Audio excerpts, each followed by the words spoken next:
It begins with a small boy gripping a stick and yelling that he is a wizard. He runs around with a friend, and the girl plays along by acting like a magical beast meant to be beaten. With his fake staff raised, the boy gathers himself for a big strike, then swings without thinking and smacks her on the head for real. The girl reacts fast, upset that it actually hurt. The boy treats it like part of the game, acting like wizards are supposed to hit beasts. That pushes the girl to demand a turn as a wizard too, but he shuts her down. Nearby, an old man stands back and watches the whole thing.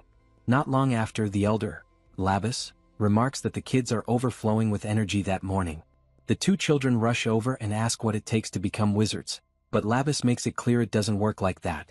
He explains that true mages sit at the top of human society, holding power passed down through bloodlines, and they keep control through those inherited gifts. Because of that, he says the children won't simply become mages by wanting it. A young man nearby challenges that claim. He brings up a rumor he heard, and Labus studies him with interest. The young man asks if it's true a magical beast has shown up in the area. Labus confirms it with a grim look, and fear spreads through the villagers. He describes what was found at the village entrance, a massive leopard-like creature wrapped in shadow. A woman quickly steadies her frightened daughter, saying the village chief already went to the city to bring back a mage. That calms the crowd. People start believing the beast will be dealt with soon. The mother still warns her child to stay out of the forest until it's safe. Labus backs that up, warning everyone that facing a beast without a mage is close to impossible. The same young man asks if the whole village has heard the news, and Labus says they have. Then the young man asks about a certain boy, but Labus doesn't seem to recognize who he means. The young man clarifies that he's talking about the boy from Hisaril Hill. The scene shifts to a shepherd named Turan stretched out in the grass, staring up with a bored, empty look while his sheep linger nearby. He sinks into the same complaint he's had for too long. Life feels dead and pointless. Every day shows him the same view, the same path, the same work, repeating until it all blurs together. He thinks that if it keeps going like this, he might even forget how to talk. A sharp voice suddenly snaps him out of it, calling him a pitiful kid. Labus has come again, irritated that Turan is already wasting time. Turan fires back by complaining that the old man's shadow is ruining his rest. Labus calls him disrespectful and asks if he's still bitter about what happened before. That old wound is still there. Turan recalls how Labus tried to take his flock after Turan's mother died. Since then, Turan hasn't felt any urge to be kind or share what was left to him with the village. He pushes Labus to stop circling and say what he came for. Labus bristles at the boy's nerve, but Turan doesn't flinch. He holds Labus's stare with a hard, steady look, refusing to back down. The elder drops the warning in full, and the young man jolts upright in surprise. Labus lays it out as a leopard as big as a house, and he claims he came straight there to warn him. What throws Labus off is how the shepherd shows almost no fear. He can't read where that calm comes from, but he still tells him to watch himself. Labus insists he came because he was worried. The shepherd calls that a lie. He throws it back in the old man's face, saying the worry is for the sheep, not for him. Labus snaps at that, anger flashing hard. The shepherd cuts him off and tells him to leave if he has nothing else to say. He even throws a crude insult, saying the old man's breath is so foul it could rot a nose. Labus storms off, boiling with rage. The shepherd stays put, calmly rubbing one of his sheep as if nothing happened. Once he's alone, the shepherd lets his thoughts drift back to the beast. Magical beasts are explained as the animal side of what mages are, creatures that can use mana the same way humans with power do. The idea of a real mage coming to the village sparks something in him. He feels a rush, imagining what it would be like to see one up close for the first time. At the same time, he assumes the mage won't be anything special, since the call came from a poor, remote village.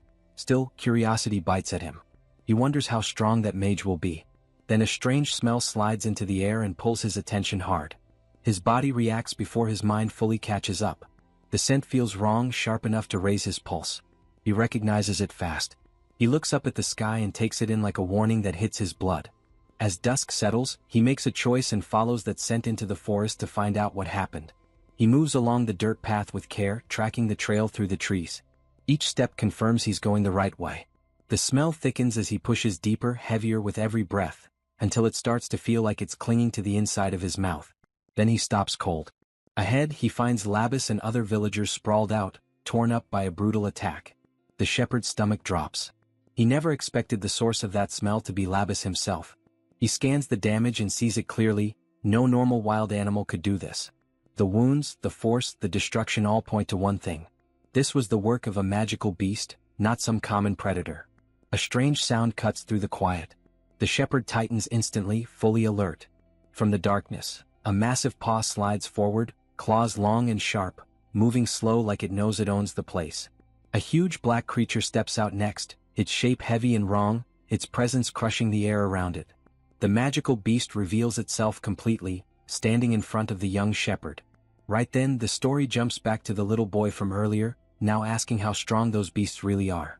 His father explains that a normal adult wouldn't last against one, not even for a moment. The boy grows uneasy and asks what will happen to the village. His father keeps him steady, saying the chief already went to bring a mage back to deal with it. That answer doesn't ease the boy completely. He asks, tense and afraid, if a mage can actually beat the monster. The father confirms it, describing mages as rare people born with magic, the kind who can drop a magical beast with a single word. The scene snaps back to the forest. The shepherd faces the creature without a flicker of fear. He speaks one short command, telling it to fall. Something unseen slams into the beast. It jerks like it got hit by an invisible force, confused by what just happened to its body. At the same time, the young man's body starts to glow, a thick red aura rolling off him like heat. He rubs at his head, realizing his first idea didn't land the way he expected. The beast takes the opening, roaring and rushing him with raw fury. The shepherd doesn't panic.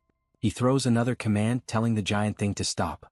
In the blink of an eye, a strange power slices through the monster, cutting it clean as if the air itself turned into a blade. That shocks him. He realizes he can't fully control the strike, even if he wants to. Still, the beast refuses to go down. Its body flares with light and knits itself back together, healing right in front of him like the damage never happened. With another violent roar, it proves it's nowhere near finished. It charges again, forcing the shepherd to retreat to avoid getting crushed. His first approach has failed, so he switches tactics without wasting time. He bends down, grabs a small stone, and locks it into his palm like it matters more than a weapon. He tightens his grip and readies his slingshot, deciding to fight like a shepherd should. The monster barrels in for another hit. The young man pours magic into the stone and orders it to become tougher. He starts spinning the slingshot, building speed. His eyes light up with a sharp golden glow as his focus narrows to a single point. He pushes again, commanding the stone to become faster, and he spins harder until the strap hums with force. He plants his feet, braces his whole body, and loads the throw with everything he has. Then he gives the last order, telling the stone to pierce its target. The stone launches like a bullet, blazing with blue energy. It cuts through the air in a straight line and hits the monster in the head before it can even react. A thick red mist bursts out into the trees. The stone doesn't slow down. It punches straight through and keeps flying, vanishing past the body like the beast was made of paper. With its head pierced, the massive creature collapses, finally dead. The moment rewinds slightly, showing the beast still throwing itself forward for a final rush. The shepherd already has his aim set, calm and sure, ready for the counter. The stone flies again toward the fallen giant, straight at the head. It strikes clean, does heavy damage, passes through without effort, and continues on its path. The young man doesn't move as the dead weight drops behind him. He notes that this was the first time he used that power on a magical beast. He looks at the corpse and weighs what to do with it, considering tossing it off a cliff just to be rid of it. Annoyance rises in him as he complains that, in the end, he still ended up doing the villagers a favor. Then the truth shows through in a tight focus on his eye. He isn't just a shepherd. He's a mage. A memory takes over, and he explains that he first found his ability 8 years ago. When he was 10, he used his power to make objects float around the house. He got excited and tried to call his mother over, eager to show her firewood lifting into the air. But when she appeared, her face was hard and serious, and she wasn't pleased at all by what she saw. He also told her he could make fire and wind, and that memory stayed sharp in his mind. His mother snapped at him to stop, furious in a way he had never seen before. It was the only time she ever truly lashed out, and it left him stunned. Turan didn't understand why she reacted like that while she picked up the floating firewood and forced herself to stay steady. Then she lowered herself in front of him, close enough that he couldn't ignore the weight in her eyes. She said they needed to talk. She asked if he wanted to stay with her for a long time. He agreed without hesitation, and she made him promise to never use that power again. She also banned him from showing it in front of anyone else. Turan pushed back, confused, asking why. She brought up the stories she had told him before about nobles and knights. Turan later remembered every word of it. She explained that nobles were the bloodline of lords who once saved humanity, and knights were born from that line. She even praised him for remembering her stories so well. She made it clear that nobles and knights were treated differently from everyone else, even among mages. Then she dropped the reason behind her fear. His power came from his father, a knight. After that, she warned him to never let anyone discover he was a mage. With a small, forced smile, she asked him to promise he would keep it hidden. Back in the present, the shepherd notes that 8 years have passed, and the promise still stands. He stares out the window and decides again that it will never be broken. He has no interest in exposing his power to anyone, and no plan to leave the mountain or give up his isolated life. Then a harsh noise breaks the quiet outside. Someone starts pounding on his door, yelling his name, ordering him to come out. Turan opens the door to see what the problem is. A group of villagers stands there, glaring with raw anger. He yawns and asks what they want. One of them throws an accusation at him, blaming him for Labas's death. Another grabs his clothes hard and calls him a shameless brat. The shouting grows louder, uglier, as a man claims Turan used the old man as bait to lure the monster in. Turan stays calm even with that grip twisting his shirt. He reads the situation fast. They aren't here for truth. They're here because they need someone to pin it on. Blaming him is the easiest path for people who spent the crisis hiding. He cuts through them with that thought, seeing their fear and weakness for what it is. They want to dump the responsibility before anyone turns the finger back on them. That pushes one man over the edge. He surges forward with hate and swings at Turan. Turan slips aside without effort, the punch cutting only air. As he moves, one thought runs clean and cold through his mind. Magic is useful for dealing with nuisances. He answers with a sharp, clean strike of his own, dropping the attacker with skill that makes it clear he isn't an easy target. In the middle of it, another thought rises, heavy with memory and certainty. When someone wants something hard enough, it can become real, paid for with mana. With a hard look, Turan murmurs a simple order, telling the attacker to fall. The man stumbles like his body betrayed him and drops face first into the grass, confused and humiliated. Even surrounded, Turan walks forward at an even pace. The others swing at him but nothing lands. They flail and miss while he keeps moving, steady and untouched. He keeps his movements controlled, trying to stay low-key so his hidden power doesn't draw the wrong kind of attention. Instead of flashing anything strange, he grabs a wooden stick and uses it like a simple tool, cracking down on anyone who gets too close. He moves fast and clean, taking control of the brawl with sharp footwork and hard hits. Another villager drops after a quick strike, then another. He keeps beating back the rude neighbors who had the nerve to storm onto his land. Then it gets worse for them. In the middle of their swings, the handles of their tools snap in midair right after clashing with him.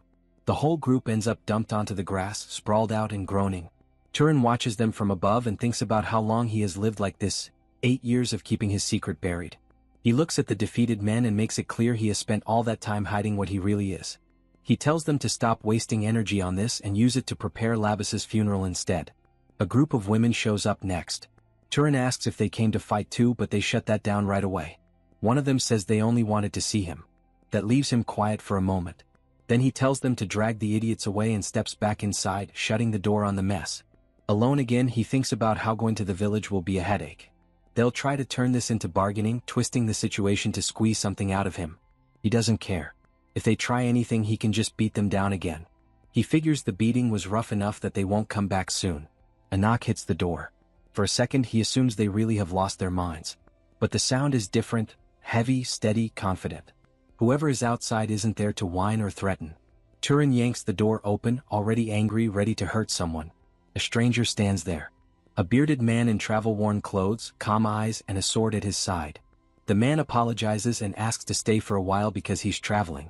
That word sticks in Turan's head. Traveling. It feels distant, like something from a world he never touches. The stranger apologizes again, saying he just dealt with unpleasant people. Turan thinks of his mother teaching him manners, and how he never uses that polite voice with villagers. The whole thing feels strange. He studies the sword and finds it odd to see a swordsman in a place like this. After a quiet breath, he lets the man in. The next moment shows a table covered with food. Turan has invited him to eat. He offers what he has, nothing fancy, but the traveler still looks surprised. First by the meal and then by the fact Turan has never seen an outsider before. Turan explains he was born there and raised there and he has never left the hill. The swordsman drinks from a wooden mug while watching him closely. Turan drinks too, calm and measured, like he's trying to pretend this is normal. Then the visitor comments on Turan's posture and manners. For someone who has lived as a shepherd, his behavior is too polished. Turan credits his mother, then mentions she died a few years ago. The traveler responds with respect, saying she raised a fine young man and is resting somewhere good now. Turan accepts it and says he only lives the way she taught him. After that, Turan asks what brought a swordsman so far out. The man reveals he came because of a request. A leopard-type magical beast appeared in the area, and someone needed to kill it. Turan immediately understands. This is the mage the village chief went to find. The stranger confirms it without hesitation. The mage asks to question him. Turan allows it. The mage says he can sense the beast's aura nearby, yet the creature is nowhere in sight. On top of that, Turan's attitude doesn't match the situation at all. The village chief warned him about danger, but Turan sits there completely calm. The mage points out the obvious. If the beast attacked humans, Turan would be the first one hit. Then the mage locks eyes with him and presses the point, asking why he isn't afraid. That question drags Turan back into an old memory. His mother's voice returns, asking what he really was. Young Turan had asked why he couldn't tell anyone he was a mage. His mother had answered with a comparison he never forgot. Knights were like the dogs shepherds raised to guard the flock. They could be treated like family, but the moment it became necessary, they could be sold off or sacrificed without warning. She told him she didn't want that future for her son. She wanted him to stay with her, live quietly and stay safe. She made him promise he would never forget that warning. If another mage discovered the truth, they would be torn apart and he would be turned into a weapon. To keep his identity hidden, she warned that he might one day be forced to silence someone forever. Back in the present, Turan feels it like a cold weight in his chest. The moment his mother feared has finally reached him. The visitor pushes the question again. Turan's eyes flare with a golden glow. The swordsman goes quiet, watching him carefully, trying to read what that reaction means. Then the mage suddenly smiles and says Turan's expression ruined the joke. Turan doesn't get it and wonders what kind of joke that was supposed to be. He admits he doesn't really understand humor. The mage waves it off, saying the surprise makes sense since it's Turan's first time hearing a mage joke. The visitor realizes they never even introduced themselves. He reaches out his hand with an easy smile, expecting a handshake. Turan gives his name as Turan, an 18-year-old shepherd, and shakes his hand. It's the first real greeting between them since the man arrived. The mage mentions he is 75. Turan reacts that he doesn't look that old. The mage explains that mages age slowly. Turan asks how someone like him ended up wandering around. The mage says he served House Arabian for 60 years and now wants to travel during what he calls his final days. Turan finds it strange but also kind of appealing, like it belongs in some story he never got to live. The mage seems pleased by that reaction and leans into it, ready to share more. Turan listens with real interest. The older man smiles wide, and the room turns warm in a way Turan isn't used to. They keep talking and Turan realizes he's enjoying it more than he thought possible. He never expected a conversation like this to feel so easy. Hours slip away. When they finally notice, dawn is close outside. The mage is surprised the night vanished so fast and says it's time to go. He leaves silver coins on the table and explains they're the purest kind. Turan accepts them and wishes him luck with the hunt. The mage tells him not to act like it's goodbye, then jokes that he might come back someday just to get another free meal. The next day, Turan takes his sheep to graze on the hill like always. The flock spreads out across the grass under clear sun, calm and steady. With a small smile, Turan gives a call for the flock to gather. One sheep lifts its head right away, then the rest follow, moving toward him until they form a tight group around their owner in the center of the pasture. Turan thinks about last night. It was the first time he had met another mage and he can't even remember the last time he talked that much. While he rubs a sheep's head, he remembers the calmness in the old man's voice and the simple joy behind it. Out of all the adults he has dealt with, that mage felt genuinely decent. Alone with the flock, Turan reflects on how he always pictured knights as hunting dogs for nobles. Useful, loyal, disposable. He wonders how the hunt went, since there are no longer any magical beasts left on Oral Hill. At the same time, the mage moves through the forest and confirms something is wrong. There really are no beasts nearby. The silence doesn't feel natural. He finds signs of a battle, but he can't sense even a trace of the creature's aura. He stares at a damaged tree and starts to suspect the beast was already killed by someone else. He wonders who could have done it, and whether the chief called another mage besides him. Even so, he feels relief. The beast being dead is what matters. Then that relief shatters. A strange feeling crawls up his spine. His expression hardens as he senses a vicious presence coming closer. He spins around, reacting on instinct. From the shadows, a gigantic paw slides forward, claws huge and warped. The creature steps out and it's wrong. It looks like the same beast that attacked the village, but rotten, twisted, decaying. Something dragged back from death and forced to move. The mage understands immediately. It's a corpse puppet, a marionette made from the monster's body. Shock hits him hard. He can't imagine who would do something that vile. The corpse puppet lunges, trying to crush him with a shadowy claw. The mage dodges fast, and the strike slams into the ground hard enough to tear out a crater. He recognizes the problem. This is what happens when mana isn't properly absorbed. No competent mage should leave a corpse like this. He launches upward and fires a heavy blast of energy into the puppet. He is now certain a mage killed the original beast, but he can't understand why they left it behind like this. He dismisses the idea that some rookie knight did it, because someone inexperienced wouldn't be able to bring down a monster like that. As he shapes a fireball, another thought takes hold. Whoever did this wasn't just hunting. They had another purpose. No matter what, the mage decides this has to end. He steels himself and prepares to throw everything he has into the fight. He unleashes a heavy blast of power at the shadowy creature, expecting it to rip the corpse puppet apart. Instead, the magic fades out, swallowed and erased like it never existed. Shock hits him hard. The mage realizes the monster's mana is stronger than his own. Then the creature vanishes into the trees, leaving him staring into empty space. He understands it's setting up a counterattack and starts searching the forest, trying to catch any sign of movement. That's when the enemy's shadow slips in behind him without a sound. The corpse puppet erupts out of the darkness and lashes him with a spiked tail. He has no time to move. The blow lands clean and brutal, tearing him up and leaving his arm badly injured. The force hurls him away. He slams into the ground and rolls through the grass, stunned by how fast everything turned against him. Flat on the forest floor, he can't believe a monster like this is even here. As the creature closes in, he wonders if this is where he dies. Still, he forces a determined smile. He refuses to quit. If he's going down, he plans to drag the thing with him. He gathers every bit of mana he can into one hand, building it for a last strike. The corpse puppet moves in, ready to finish him. The mage holds his focus and waits for the exact moment he can release everything at once. Then he launches himself forward, flying toward the monster for a desperate counter. A small blue light appears deep in the forest. In the next instant, a sharp streak of blue cuts through the air and slams into the creature right before it can deliver the killing blow. The hit comes from a direction the mage never expected. The impact smashes the corpse puppet into the ground and leaves it still in the middle of the woods. The old man stares, confused and stunned. Then he hears a voice he recognizes, checking if he's still alive after the chaos. He looks up and sees the one who saved him, the young shepherd. Turan stands there calm, almost quiet, like the fear never touched him. He walks down the path at an even pace as the tension in the air slowly drains away. The mage's eyes widen as the truth finally locks into place. Turan isn't just some shepherd. He's a mage and not a weak one. The old swordsman presses him, questioning why he hid it the whole time they were talking in that house. He also demands to know why Turan came back at all, since he could have disappeared and never looked back. Turan gives a small, controlled smile and starts to explain his reason in a plain, direct way. The scene shifts into a memory. A dog lies on the wooden floor in Turan's home, resting near their feet while the two sit at the table and talk late into the night. Turan points out that with the visitor's skill, he could make far more money somewhere else. He questions why the old man looks at villagers like them with so much pity. The veteran answers with a tired sigh, explaining that people like these live cut off from everything, with no real protection against how brutal the world can be. Hearing that, Turan reflects on how mages carry power that comes from the gods, and that power drags them toward a path they can't fully escape. The old man smiles and says he's proud to protect helpless commoners, but admits not every mage feels the same. Turan takes that in. He shows he understands, and a satisfied look crosses his face.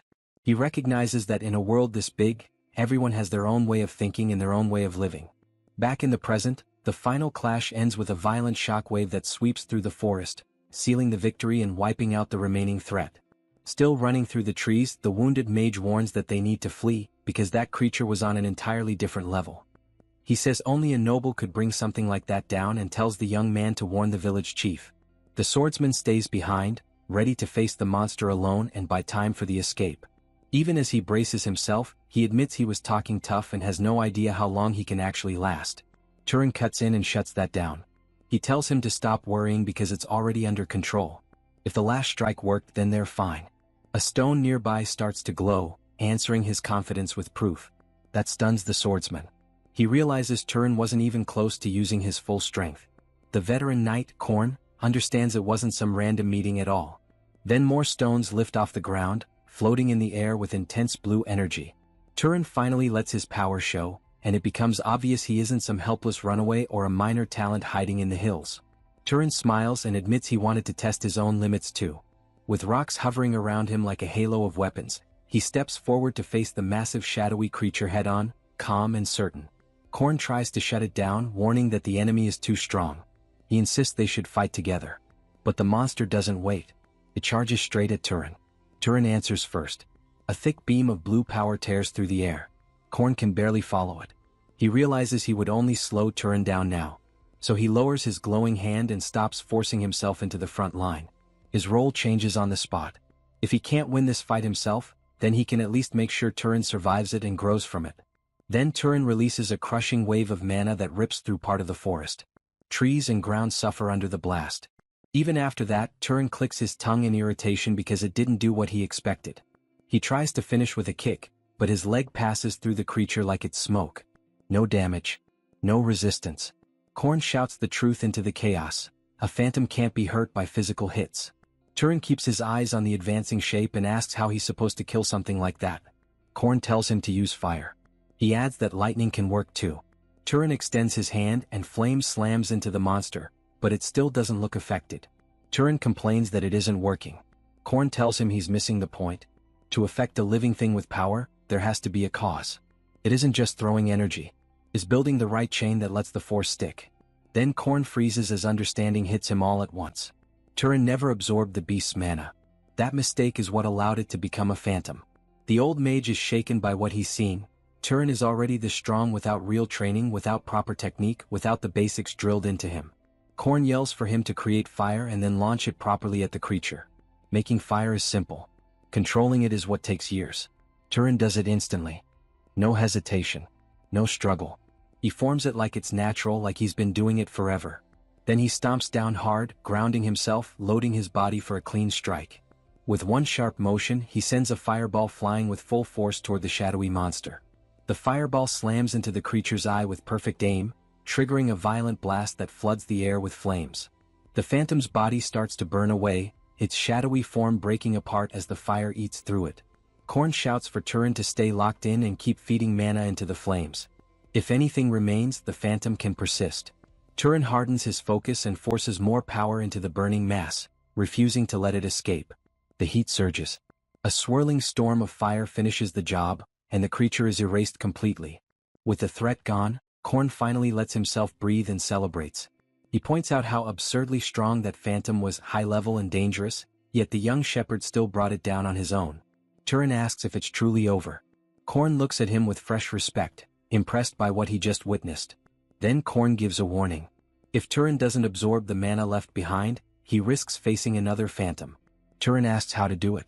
Korn tells him to picture it like draining something out. Turan closes his eyes and concentrates. Green energy begins to seep from the remains and stream toward his hand. The mana pours into him in a steady flow and he pulls it in completely. His eyes flare with the same green color as the energy entering his body. The mana spreads through him, and for the first time his inner pathways become visible, like channels lighting up under the skin. Korn freezes, stunned by the sight. He says the sensation will be overwhelming. Turan can barely process how intense it feels. Korn asks if this is his first time absorbing mana. Turan confirms it. Korn explains that mana usually grows slowly, and the fastest way to evolve is by absorbing it from others. If this is Turan's first time and he's already like this, then his potential is on a different level. Korn concludes the shepherd is not ordinary at all. Turan goes tense, the air between them turning awkward. Korn calls his name to pull him out of that silence, then bows and apologizes. He asks which noble house Turan belongs to. Turan answers by calling Korn by name, catching the veteran off guard. Korn stares at him, surprised. Turan tells him to clean his wound first. Only then does Korn fully register his injured arm. Back at the cabin, Korn sits at the table with his arm cleaned and tightly bandaged. He asks to be forgiven for pushing Turan into a fight and for acting out of line. Turan shuts it down. He says he isn't anyone important, just a shepherd who doesn't even know who his father is. He tells Korn to stop. Korn reads the seriousness in his face and agrees. Then Korn asks the question that won't leave him alone. Why would someone that powerful choose to live as a shepherd? Turan explains it was his mother's request before she died a few years ago. She warned him that if nobles found him, he would be turned into a disposable tool. Korn says his mother was wise. Turan is thrown off by that reaction. To him she always felt overprotective. Korn tells him she wasn't completely wrong. Great power always drags conflict behind it. He brings up a war from 20 years ago between noble houses, a brutal clash between House Arabian and House Sahar. The fighting is shown as something massive and unforgiving, and thousands died because of it. Out of 3,000 knights serving House Arabian, more than 900 were killed in the fighting. Korn's voice turns heavy as he admits the worst part. Every friend he had, everyone he knew well, ended up in that third who didn't make it. He remembers losing friends, losing family, watching them wiped out by the enemy until only he was left. The Wanderer says a warrior's life can end far faster than the life of a normal commoner. Still, he points out that Turan's mother misjudged one thing, his talent. That catches Turan off guard. The old man admits he is a skilled swordsman, but even so, Turan erased that phantom with disturbing ease. He says Turan's potential sits at a noble level, maybe among the highest talents around. Turan stays quiet, letting those words sink in. His mind starts drifting toward what that kind of future would mean. Then he asks if the story about his father being a knight was even true. The Wanderer explains that rare cases exist, cases where things don't follow the usual rules. After that, the veteran suggests Turan would be better off leaving the hill and seeing the world. Turan asks why. The older man answers that humanity still needs protectors to tame the land and stand between people and danger. Then he catches himself and apologizes, realizing Turan still doesn't fully understand how magic works. He breaks it down. Some abilities come from lineage, traits passed down from ancient ancestors. Those inherited traits are what split people into social classes. The mage asks if Turan ever felt like certain spells were too easy, or if he had any natural ability that didn't seem to cost mana at all. Turan wonders if it isn't just mana that makes him physically stronger than others. Then he mentions his sharp sense of smell. The mage confirms that a strong nose can be a lineage trait. He adds that skill with throwing weapons is linked to House Arabian, though it's common enough that it doesn't narrow much down. Turan pushes him to keep going and the older man agrees. But Turan notices something off. The visitor's mood shifts. His face tightens. Turan calls it out, confused. The swordsman turns serious. Turan asks what changed. With a steady stare, the elder says he already knows which noble house Turan's abilities match most closely. Turan asks which family. The veteran holds that calm, guarded expression a moment longer, then reveals it. Turan's traits belong to one of the kingdom's great houses, a family known everywhere as the Hunters. House Sahar. The name lands like a hammer. Turan goes still, shocked into silence. The sound of it echoes in his head, leaving him numb. He can barely accept that he carries the lineage of Zahar, the same house that brought so much death and pain to the man sitting across from him. He looks at the veteran and wonders if the same cursed blood runs through him, the blood of the war's villains. He doesn't know what to do with that. He doesn't know if he's supposed to apologize for people he never met, crimes he never committed. The guilt still presses down anyway, heavy and stupid and hard to shake. The silence breaks when the older man says his name in a calm, steady voice. He places a hand on Turan's shoulder and tells him to stop wearing that crushed look. He reminds Turan that he wasn't part of the past war, not even close. Still, the weight doesn't leave Turan's chest. The elder smiles softly and says that was a fight for adults. Holding on to hatred only stretches the suffering out forever. Turan asks if the man feels any regret. The veteran asks what he means. Standing there in the open pasture, Turan asks if the man regrets telling him to leave the mountain life. The old man explains the truth without dressing it up. If Turan goes after power, the path will pull him toward House Sahar sooner or later, because talent like his won't be ignored. Turan is startled by how direct it is. But then he realizes something else in the man's words. Despite everything, the veteran trusts him. He believes Turan's character is clean, and that there's something solid and decent inside him. The old man says he saw Turan's kindness the moment he risked his lifelong secret just to save a stranger. Looking ahead, he thinks someone like Turan might even stop new wars before they start. Then he tries to ease the tension, telling him not to treat everything like a death sentence, since he still hasn't chosen his path. Turan looks toward the horizon and feels his thoughts settle. They're clearer now than they've ever been. A small smile forms as he admits he has finally decided to come down from the hill and see the world for himself. The veteran is glad to hear it, but he warns against leaving too suddenly because of his injuries. Turan answers that he won't go anywhere until his friend is fully healed, and that choice shows exactly what kind of person he is. Watching him from the window later, the older man concludes Turan truly has a rare heart and a future that won't stay small for long. After that, the veteran begins teaching. He explains that magic needs mana, the so-called key to omnipotence. Turan turns that over in his mind, but the old man corrects the idea. Mana isn't as absolute as people make it sound. Turan asks what decides how mana turns into real magic. The man raises 3 fingers and says the difficulty depends on 3 things: lineage, affinity, and causality. He starts with lineage. It's tied to family blood and affects most nobles. He uses his own injury as an example. Turan admits he couldn't heal it with magic. The veteran explains that some lineages can heal without training at all, like a family from the south whose power does the work naturally. Then he moves to affinity, describing it as familiarity. Turan understands right away and compares it to how he made a fireball by treating it like a thrown stone. The veteran agrees, adding that simply creating flames wouldn't give the same speed or force as shaping it with the right feel and method. Finally, he names the last and most important factor: causality. Even he admits he doesn't fully understand it. To show what he means, he asks what would happen if Turan tried to strike him using only raw mana. The result would be weak because there's no cause built for the effect. He demonstrates on the mug. The water begins to boil. He explains that this kind of result appears when mana is pushed without the right cause behind it. Turan watches and says he finally understands it a little. If he wants to take someone down, he needs to create a cause that makes sense, like launching a fireball instead of just forcing mana forward. The veteran is impressed and jokes that Turan could have been a scholar. Then Turan asks why he needs these rules for magical beasts if he can control normal animals. The old man explains the difference is the mana inside the beast. Turan takes it in and realizes a real mage doesn't just throw mana around, they understand how it works and why it sticks. Turan asks if the Zahar lineage has its own special ability. The veteran confirms it does and says they're known for tracking. Then he challenges Turan to try it. Turan accepts immediately. He closes his eyes and focuses, willing himself to leave no trace. No sound, no scent, nothing. White smoke starts to rise off his body as he pours energy into the spell. The older knight watches closely, unsure if it actually worked. Then Turan vanishes from the chair. Only a faint streak of golden light remains on the floor. The veteran confirms it worked because Turan is no longer visible. Seeing that ability in action tightens something in him, the old fear he carried from the past. The room feels empty, like Turan erased himself from the world around him.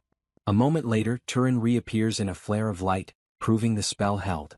The veteran calls it a terrifying gift, one feared by Arabian knights for good reason. Still, he warns that invisibility isn't perfect. It has limits and weak points. He decides to teach Turan how to train it. Turan questions whether it's dangerous to help someone tied to an enemy house. The veteran reminds him that Turan saved his life and treated his wounds. With a hand pressed to his chest, he makes it clear he trusts Turan's character completely. The scene cuts to the village. The chief shouts in disbelief when he hears Turan is selling his sheep and leaving. Turan stands ready for the road, equipped for travel, while the chief complains that he's leaving without warning anyone. The mage with him only smiles, questioning why Turan should care what others think about his own property. Turan lays down terms. If they don't pay a fair price, he'll release the whole flock and walk away. One of the men Turan beat before calls out in panic, warning the chief not to push him. The chief grumbles, knowing Turan is the type who follows through. With no real choice, he hands over a bag of coins and the sale is done. The elder tells Turan to do whatever he wants. And with that, the 2 travelers finally leave the village behind. On the road out, Turan remembers the village still owes the mage payment and offers to collect it for him. Korn refuses right away. He says he won't take anything because the one who truly killed the magical beast was Turan. Turan accepts that with a small smile, and they keep walking side by side along the dirt road until the trees thicken and the forest line comes into view. At the forest edge, Korn stops and says this is where they split. He apologizes for not traveling together and admits he feels better moving alone. Turan accepts it and thanks him for the help and the lessons. Korn gives a quiet farewell and tells him to stay safe out there. Turan answers the same way, hoping they'll meet again someday. He stands there and watches for a long time as Korn's figure shrinks down the trail and finally disappears. Only later does Turan understand why he never wanted Korn to talk to him in stiff, formal ways. Deep down, Turan had always wanted a father figure. Someone solid to follow, someone to measure himself against. Korn had filled that empty space without even trying. He had become the kind of man Turan wanted to grow into. The scene shifts. Footprints cut across pale sand in a dead desert. Wind howls through rocky cliffs and jagged formations, dragging dust across the ground. Alone, Turan moves forward with his hood up, crossing the open wasteland with no cover and no comfort. He shields his eyes and keeps walking step after step through heat and grit. Then he sees movement in the distance. A group of people out there in the desert. His first thought is traveling merchants. The chance of directions and help feels like luck. He heads toward them, hopeful. As he gets closer, he prepares to ask for the nearest city. The leader challenges him instead, asking what kind of person blocks their path like that. Still, the man gives an answer. He says the road leads to a city called Mirai. Turan takes it in and nods, relieved. He thanks the man and turns to continue on his way. That's when one of them stops him and tells him to wait. The tone changes. The man asks if Turan really plans to leave after taking what he wanted. He says if someone receives something, they should give something back. The group draws their swords. Their message becomes clear without any need for more words. They order him to remove his bag. Turan finally understands. This isn't a merchant group. It's a trap. They're bandits. The leader smiles like it's routine and makes it worse, implying nobody would question a death out here. They tell him to hand everything over peacefully, like that would be the easiest way for everyone. Turan reads them fast. These aren't petty thieves. They're the kind who don't hesitate to kill. A flash of training cuts through his mind. Korn's lessons. Causality. Building a real cause before forcing an effect. Making power stick. Turan's face settles into calm confidence. He decides these men will serve a purpose. If they want to fight, then they'll become his first real targets for training in the open desert. One of the bandits stares at Turan's calm face and can't understand his attitude. The group starts laughing. One of them mocks him, acting like the boy is speaking as if he were a mage. Turan answers without hesitation. His hand begins to glow and he lets them see exactly what they walked into. He shapes the air with a quick motion and summons a twisting tornado. The wind explodes outward and throws the thieves across the sand like they weigh nothing. As they hit the ground, he notes that shaping wind with his hand costs far less mana than creating it from nothing. The bandits groan and scramble, trying to understand what just happened. Turan is momentarily surprised by how easily it worked. He doesn't waste time. He grabs his water and sets up the next spell. The liquid shifts and hardens into a sharp ice spear, floating in the desert air. Then more form beside it, several cold projectiles hanging in place, ready. One bandit freezes in pure fear as the mage's power becomes undeniable. The spears shoot forward.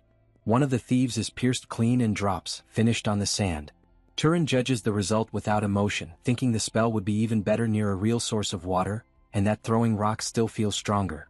The leader collapses to his knees and begs, claiming he didn't know Turan was a mage. The others rush to offer everything they have, promising anything if he spares them. Turan answers by stomping his foot into the sand, making it clear he isn't listening. Stone pillars surge up from the ground and drive forward like a moving wall. The bandit chief stares, horrified, unable to believe what he's seeing. The end is ugly and quick. One by one, the thieves are crushed and wiped out by Turan's magic. Turan walks up to the leader, who panics and promises to answer anything if he's allowed to live. Turan asks why they attacked without any plan since he could have been a mage. The answer makes Turan blink. The man says it happened because Turan bowed. The leader explains they assumed politeness meant weakness, that a respectful traveler had to be an ordinary person. Turan takes that in. Instead of anger, he feels something colder, clarity. He thanks the man because that answer teaches him something useful. Hope surges in the leader's face. He asks if Turan will really spare him. A single drop of water rises and floats above the man's head. The leader remembers Turan's name, and the night with Korn flashes back like a warning. Korn had said Turan would meet many people, and he had also warned him never to feel pity for bandits who hurt others. Turan finally understands why that advice was so hard. Sparing one out of soft feeling can cost 10 innocent lives later. The lesson settles into him like a weight. His expression turns firm. He decides he has waited long enough. He ends it. Afterward, he follows the cart tracks cutting through the sand and keeps moving across the desert. As he walks, a clean thought rises for the first time, sharp enough to hurt. He looks back at the trail and realizes he has taken human lives. Guilt pushes up in his chest, but he doesn't let it steer him. He remembers Korn's warning and knows people who steal without hesitation will do it again. The confusion in his heart slowly quiets and he keeps walking. After a long stretch of travel, the desert finally gives way to a new sight. Life, movement, color. Turan stares, stunned by what opens up ahead. On the horizon stands a city, wide and busy, with a massive castle rising at its center. A sign marks the place. Mirai. It's called a small city, but to Turan it looks enormous. He has never seen so many people gathered in one place. Even the buildings look strange compared to the rough village structures he grew up with. As he steps into the market streets, surrounded by noise and crowds, he finally feels like he has entered a real city. He stops at a fruit stand. The vendor greets him with loud energy at first and asks what he wants to buy. Turan answers that he isn't there as a customer. Instantly, the vendor's mood turns sour. He tells Turan to leave if he isn't buying anything. Turan is thrown off by how fast it changes. He wonders if there's some rule here where you have to purchase before you're allowed to speak. To test it, he points at the red apples and asks what they cost. The vendor names the price in duplicate and keeps studying the young outsider with open curiosity. Turan starts counting out coins and the seller adds that he accepts other types of payment too. After the purchase is done, Turan asks where he can find an inn. The vendor points him along a route and tells him to follow the path. Turan follows the directions and ends up in front of the biggest place around, a large building that works as both a bar and a dormitory. The moment he steps inside, a young employee named Lena greets him with a bright, friendly smile. She throws in a compliment about his looks while Turan asks how much it costs to stay the night. Lena tells him the daily rate is 16 duplicate. Turan agrees instantly and doesn't even hesitate. He hands over his money bag, but he says there's something important he wants to ask. Lena holds the payment and leans in, curious. Turan asks if there are any monsters nearby with cash rewards on their heads. He needs targets to hunt, both to absorb mana and to build up coins. Lena goes quiet and stares at the gold. Turan asks why she stopped talking. Lena finally answers that nothing comes free in this world, then mentions City Hall. Turan looks lost. Lena is surprised he doesn't even know what City Hall is and calls him a total country bumpkin. She explains that public matters are handled there, and the people working inside do it under the local lord. She adds that it's probably closed already and tells him to go early tomorrow. Then Lena asks if Turan is a monster hunter. Turan doesn't understand the term. Lena explains the local legend. Normal people can become mages by hunting monsters. She asks if that's what Turan is aiming for. Turan touches his hand and doubts it, thinking it sounds like a silly superstition. A strong man cuts into the conversation and says it's real. He claims he saw it happen with his own eyes. Lena stiffens when she recognizes him. Midden? Midden announces he won't stop until he becomes a mage. Then he pats Turan on the head, apologizes for barging in and starts to step back. Turan doesn't let it end there. He's interested now and asks Midden to explain more about becoming a mage through hunting. Lena, looking bored, shrugs it off. If mages grow stronger by hunting, she says, then regular people should become mages the same way. At least that's the idea people cling to. Midden confirms that he and his group hunt monsters for exactly that reason. Turan asks if anyone in the group has become a mage yet. Midden answers that there are only 4 of them in the city. Then Midden looks Turan over and notices his clothes. He asks what kind of weapon Turan even has for hunting. Turan shows him his slingshot. Midden studies it and can tell right away it's been used a lot. He says a weapon like that could handle small monsters, things like rabbits or foxes. Then he admits his group needs another marksman and invites Turan to join them. Turan answers with a faint, unreadable smile. He turns the offer down.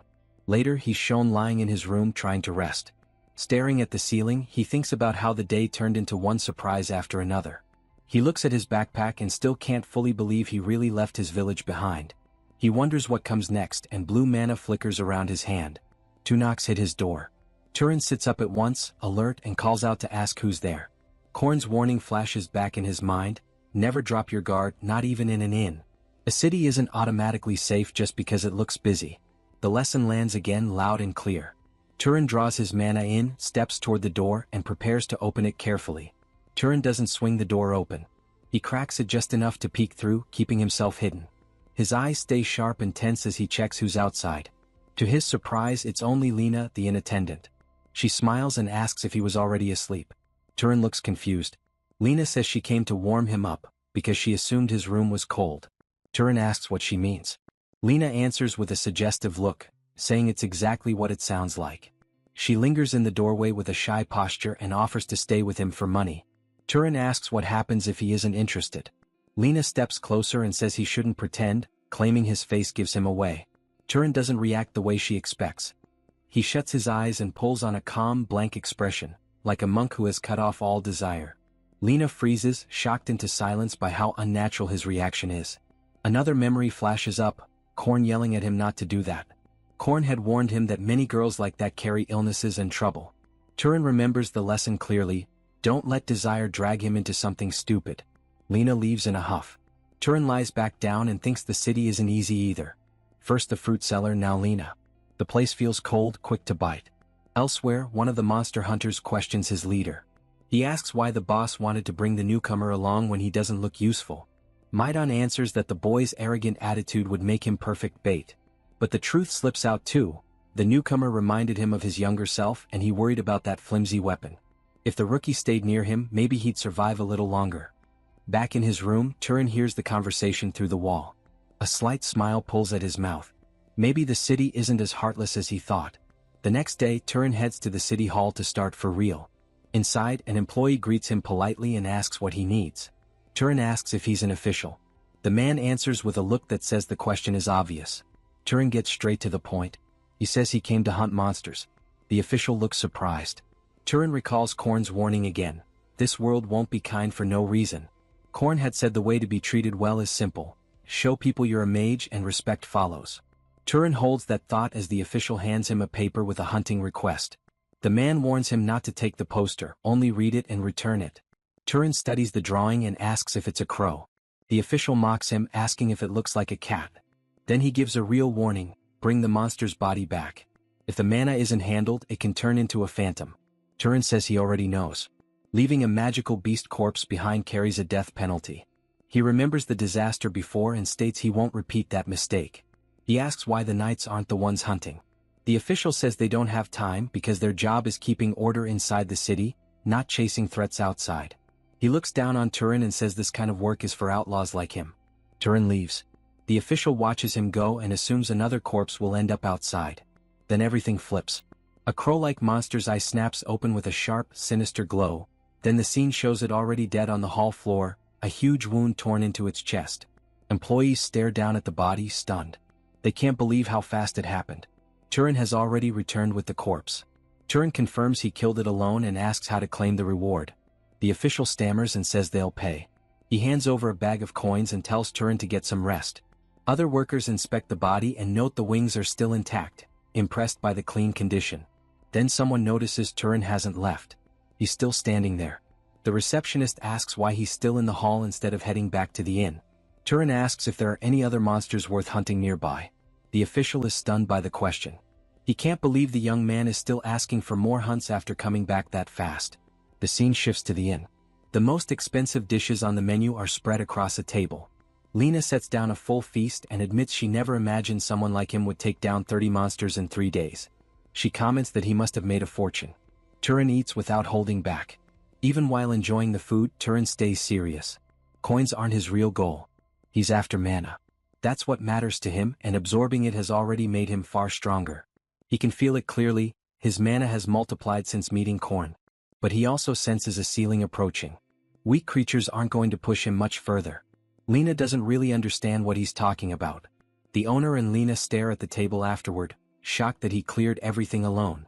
The owner jokes that he eats like a starving wolf despite being skinny. Lena looks pleased that he liked it. Turan thanks them and says the food was good. As he starts to leave, someone grabs him from behind. A heavy hand clamps onto his clothes. A group of bullies steps in, blocking the way, asking if he's enjoying something good all by himself. One of them calls him a beanpole and says he heard Turan has been earning a lot of money. The brute suggests he should donate some of it to them and swings a slap at him. Turan blocks it easily. The attacker freezes, shocked. Turan stays calm and throws the words back at him, asking if he wanted a little charity after all. That makes the bully snap. He roars and winds up a full power punch. Turan slips aside and answers with a clean hit that launches the man across the room. Another goon grabs a wooden bench and rushes in. Turan stops it with one hand and shatters the bench like it's dry twigs. Then he clamps a strong grip onto the attacker's cheek and twists with effortless control. Blue light flickers in Turan's hand, and the goon drops hard to the floor, finished. Lena rushes in with a tight, forced smile, trying to calm things down. Then she snaps, yelling that fighting inside the inn is forbidden. Later, the bullies are shown bowing low and offering apologies.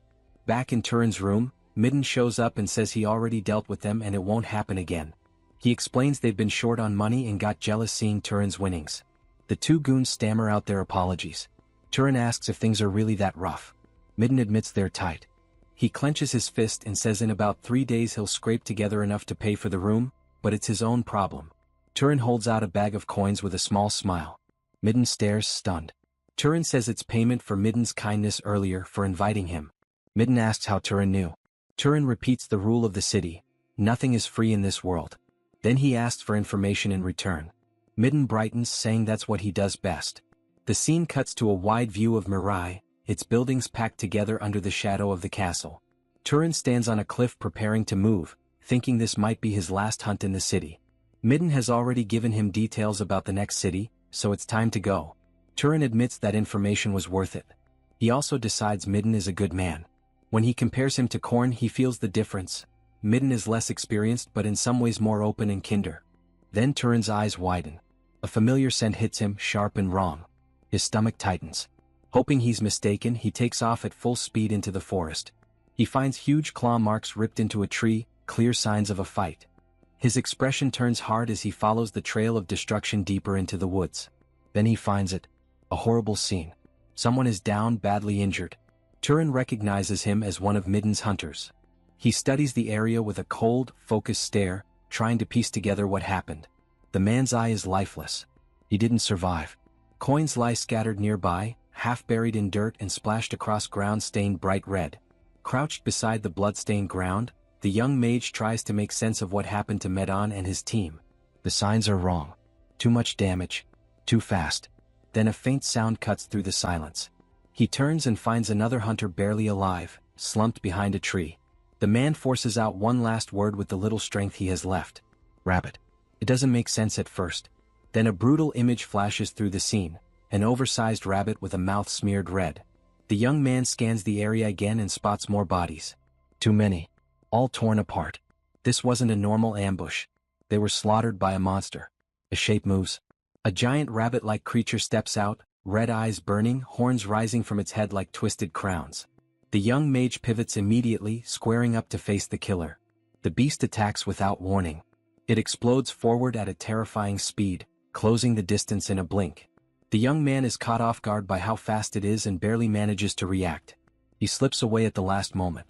The rabbit stops for a beat, locking onto him with raw hatred. He gathers mana and forms a barrier of air in front of him, bracing for the next hit. With a quick flick of his fingers, he shapes an attack and launches a sharp blade of wind straight at the creature. The strike lands, but the rabbit answers in a way he didn't expect. It whips its tail like a weapon and smashes the air barrier apart, shredding it as if it were thin glass. The young man reads it instantly. This thing has fought ranged attacks before. It knows how to deal with thrown weapons. The rabbit stomps hard enough to shake the ground and charges again, trying to crush him head-on. It leaps high, then dives down with full force, aiming to end it in one blow. Its eye flares with intense light as it commits everything into the strike. The young man dodges again. The rabbit slams into the ground instead, carving impact into the earth. It doesn't slow down. It spins and sprints at high speed, staying on him, refusing to give him space. The young mage closes in at the right moment and drives a direct mana strike into the creature's face. The impact makes it scream in pain. He uses that opening to pull back, jumping away to buy distance and time to think. Then the rabbit's body starts glowing. Golden energy spreads across it like a coat and the pressure in the air shifts. It charges again, faster than before. Its speed becomes hard to track. It starts producing afterimages, splitting into blurred shapes as it zigzags across the clearing. The pattern is meant to ruin aim and force mistakes. Dust erupts, thick enough to hide movement. Inside the cloud, the monster screams and tears through trees, smashing trunks apart as it thrashes and hunts him down. When the dust thins, the truth shows. The rabbit is hurt. Blood leaks from a paw in its back. Its mouth is smeared red, but its strength is fading. Then it drops. The massive rabbit collapses to the ground, finally defeated. The young mage stands alone in the clearing, steady and ready, already thinking ahead. He approaches the body and moves to do what matters most now, take the mana before anything else can go wrong. He extends his hand and starts absorbing immediately. Green energy pours into him in a heavy stream. The amount is insane. It dwarfs the mana he took from the leopard before. The power flooding into his body is so large it almost doesn't feel real. Behind him, the surviving hunter speaks again, calling him a mage. The young man confirms it, and the hunter demands to know why he hid it. Tears gather in the man's eyes. He explains that none of them had families to pass anything down to, and now there's nothing left but loss. His thoughts drift to Medon and the dream they all carried together. A memory surfaces. Medon once talked about a city called Orem, a place with a library. He described it with a proud smile, saying it held thousands of books, open for people to read. Medon noticed the young man finally reacting, finally caring about something he said. The young man asked how to get inside. The answer had been simple and cruel: entry wasn't for everyone. Only mages were allowed into that library. Back in the present, the hunter questions what the young man meant when he said he had decided something. The young mage makes it clear. He's going to Orem, the great city Medon spoke about so much. Later, he looks over the graves with a heavy, quiet stare. He leaves his hunter friend behind with that sadness still sitting in his chest. Then he turns and walks away, carrying a final wish that Medon finds peace wherever he ended up. After a long stretch on the road, the young man finally reaches a city packed with life. The noise, the crowds, the scale of it all makes his old awe for Murai feel almost embarrassing. A sign makes it official. This is Orem, the great city, massive and buzzing like it never sleeps. He never expected so many people to be trying to get in. He joins the line at the gate and watches the guards work. The security looks strict, like they're hunting criminals or troublemakers. Compared to smaller towns, this place runs on tighter rules and sharper control. Then one guard singles him out and orders him to stop. The young man pauses, confused. The guard's face twists with disgust as he points at the traveler's filthy clothes and says entry isn't allowed like that. The message is clear. Clean up first, then come back. Later, once he finally gets inside, he sees it. The library. A towering structure that rises above the city like a fortress, huge and heavy, impossible to ignore. He tilts his head up and remembers Medon talking about this place like it was a dream. The building looks unreal and he wonders if magic shaped it. He walks toward the entrance and draws the attention of two guards stationed at the door. He makes it clear he wants to enter. One of them shuts it down immediately, warning that the library is only for mages. The young man doesn't hesitate. He states that he is a mage. The guard stares at him like he just heard nonsense. Anger follows fast. The man demands to know if he wants to get dragged out for pretending, because someone like him couldn't possibly be a mage. The guard moves to shove him away. Red mana flares from the young man's hand. The guard freezes, stunned. A memory of corn surfaces. Mages can recognize each other easily. By sensing mana, they can even tell who is stronger. The young man's eye ignites with a deep, frightening red glow. Pressure floods the air around him. The guard is thrown backward by sheer force and crashes to the ground. His partner rushes to help him up. The shaken guard tries to act fine, but the truth hits him hard. This isn't some minor mage. This is someone from the noble class or higher. He introduces himself as a knight of House Baltas and asks which family the young man belongs to. The young man questions whether he even needs to answer to get inside. The knight says it isn't required for entry, but adds a new barrier. Using the library needs permission from the master of Baltas. He says he'll contact the noble house. The next scene shows the young man sinking into a luxurious bath with a tired sigh. He had expected getting into the library to be simple. Instead, it's already turning into a full process. A maid appears, watching him with a shy look. Then more maids step in and start attending to him. He clearly doesn't like it. He wonders how his life turned into this. 3 young women helping him bathe like he's some priceless guest. He awkwardly tells them to stop. They answer at the same time, obedient. One explains that if they fail to serve an important guest, they'll be punished. He gives up arguing and tells them to do what they want. The maids visibly relax and thank him. After the bath, one maid stares at him, openly impressed, then slaps a hand over her mouth when she realizes she reacted too strongly. Dressed in clean, new clothes, he asks if something is on his face. She apologizes and admits she blanked out because the guest is too handsome. He lets it slide but tells them not to speak to him so casually. Then he catches his reflection in the mirror and freezes for a moment. Cleaned up, he barely recognizes himself. A young woman with red hair walks into the room and studies him with sharp curiosity. She teases him, implying he was the guest who showed up looking like a beggar. Then she admits the truth with a smug smile. After a bath and proper clothes, he now looks like a prince. He gives his name as Turan. The red-haired woman introduces herself as Azella, a noble of the house. She asks which family he belongs to. He refuses to reveal it. Azella smiles like that answer is a gift. She says it's a shame he won't share his origin, and her eyes narrow with interest. If he wants to hide, then she decides it's time for a little game. Orange mana detonates through the hall like an explosion, flooding the room with crushing pressure. The blast catches Turan off guard. Azella stands there with a challenging look, pushing her power outward and demanding he show his own. Turan feels the weight of her mana slam into him, heavy and intense, and he realizes just how dangerous this noble woman is. The moment Turan sensed Azil's spirit force, he answered with his own, letting his energy pour out without pause. In a blink, the entire room drowned in raw power as the two forces met. Their mana slammed together head-on, making the air turn thick and hard to breathe, trembling under the strain. A guard rushed in front of the maids, putting himself between them and the spreading pressure, but the heavy aura still rolled through the chamber like a storm that refused to settle. After several tight seconds, Turan cut off his release. Azil stopped as well, already done testing him. She didn't look threatened. She looked pleased, almost too pleased. Her eyes dropped to her hands, studying them with a strange focus, like she had just proved something important to herself. Then she flashed a playful smile and threw out a sudden marriage proposal. The words hit Turan like a strike to the head. He locked up, stunned, his thoughts wiped clean for a moment. Azil noticed his frozen face and teased him for reacting like that, brushing it off as a joke, yet still pushing him to consider it. She made it clear the place beside her was empty. With that final jab, she turned and left with her guard, her presence sticking to the room even after she was gone.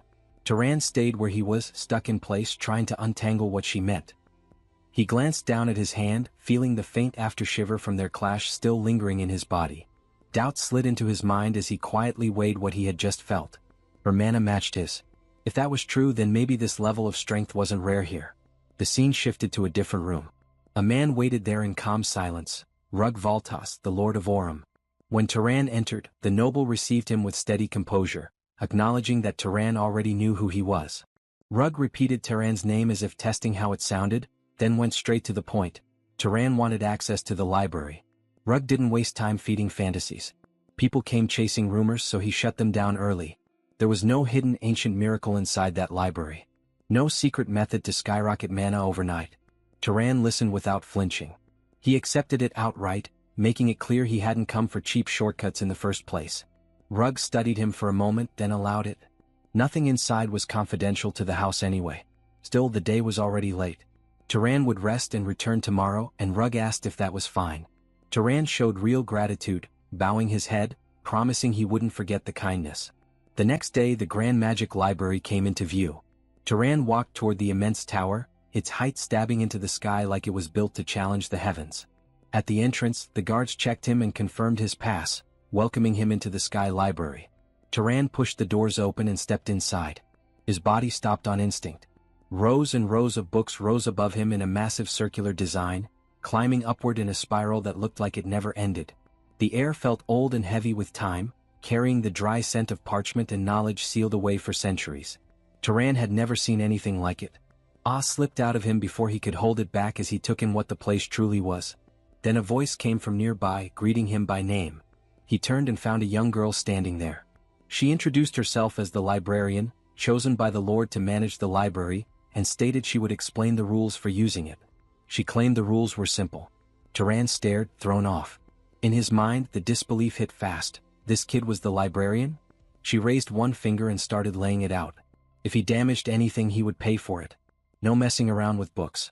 And while he used the library, she would watch him the entire time. Turan nodded, but hesitation showed as he asked for distance while he read, admitting it would feel wrong with her hovering close. Then curiosity pushed through and he asked if she had read the books here too. She answered like it was obvious. If he needed something found, he could rely on her. She claimed she was the best at it. Then she tilted her head with a sharp, playful edge and pressed him for what he wanted, tossing out options like romance, history, or something dirty like it was all the same. Turan was caught off balance by how blunt she was, but he steadied himself quickly. What he wanted wasn't entertainment. He wanted the world's basic common knowledge. This time it was the librarian who looked surprised. She reacted fast, moving with surprising speed as she gathered a heavy stack of books and dropped them in front of him.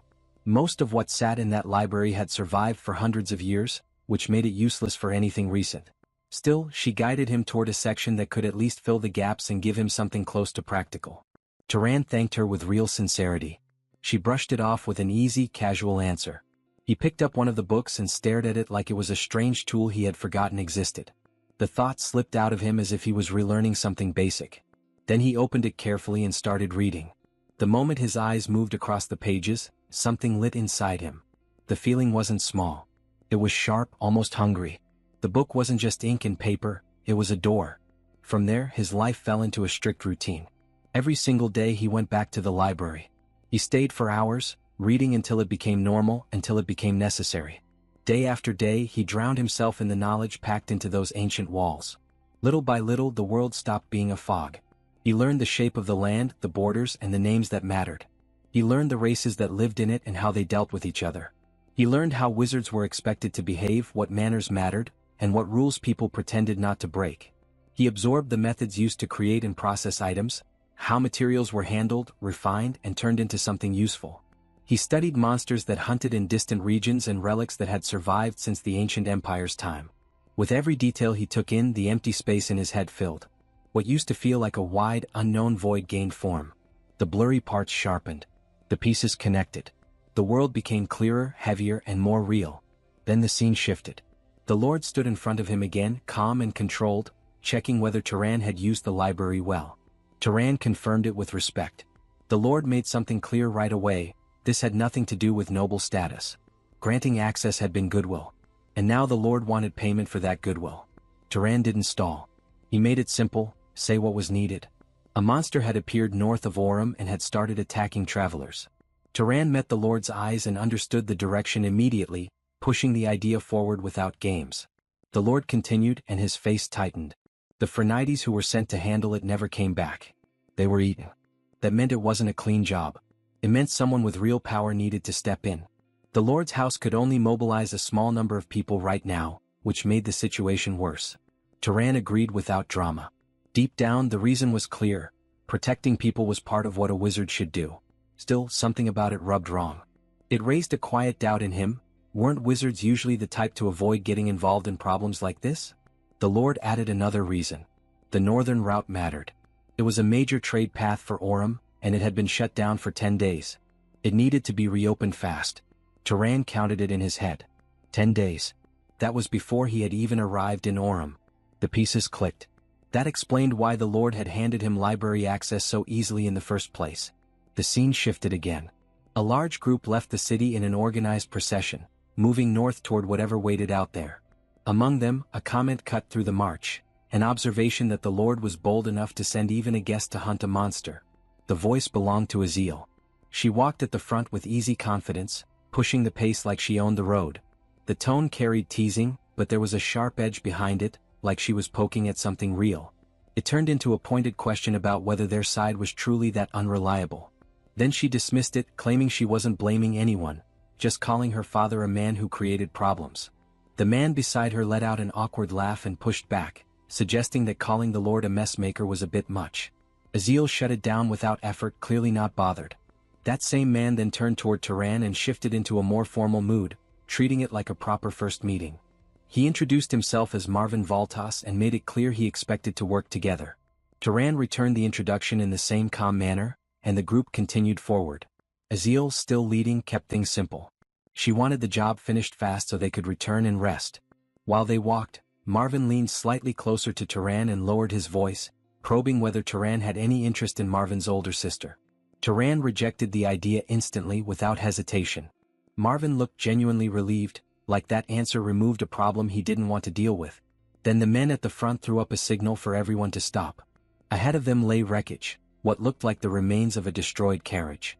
Broken pieces were scattered across the path, torn apart in a way that didn't leave much doubt. The signs of violence were obvious.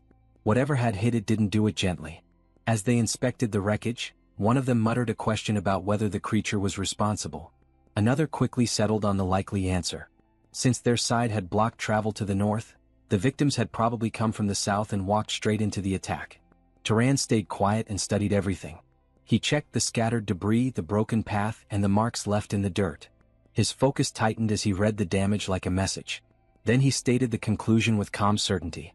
Was a monkey. Head snapped toward him. The word didn't match what they expected. Hisaril repeated it with open doubt, as if testing whether he was serious. Turan lowered himself and pointed to a large print pressed into the ground. It wasn't a claw mark. It was a palm. The kind of imprint that explained the strength behind the smashed carriage.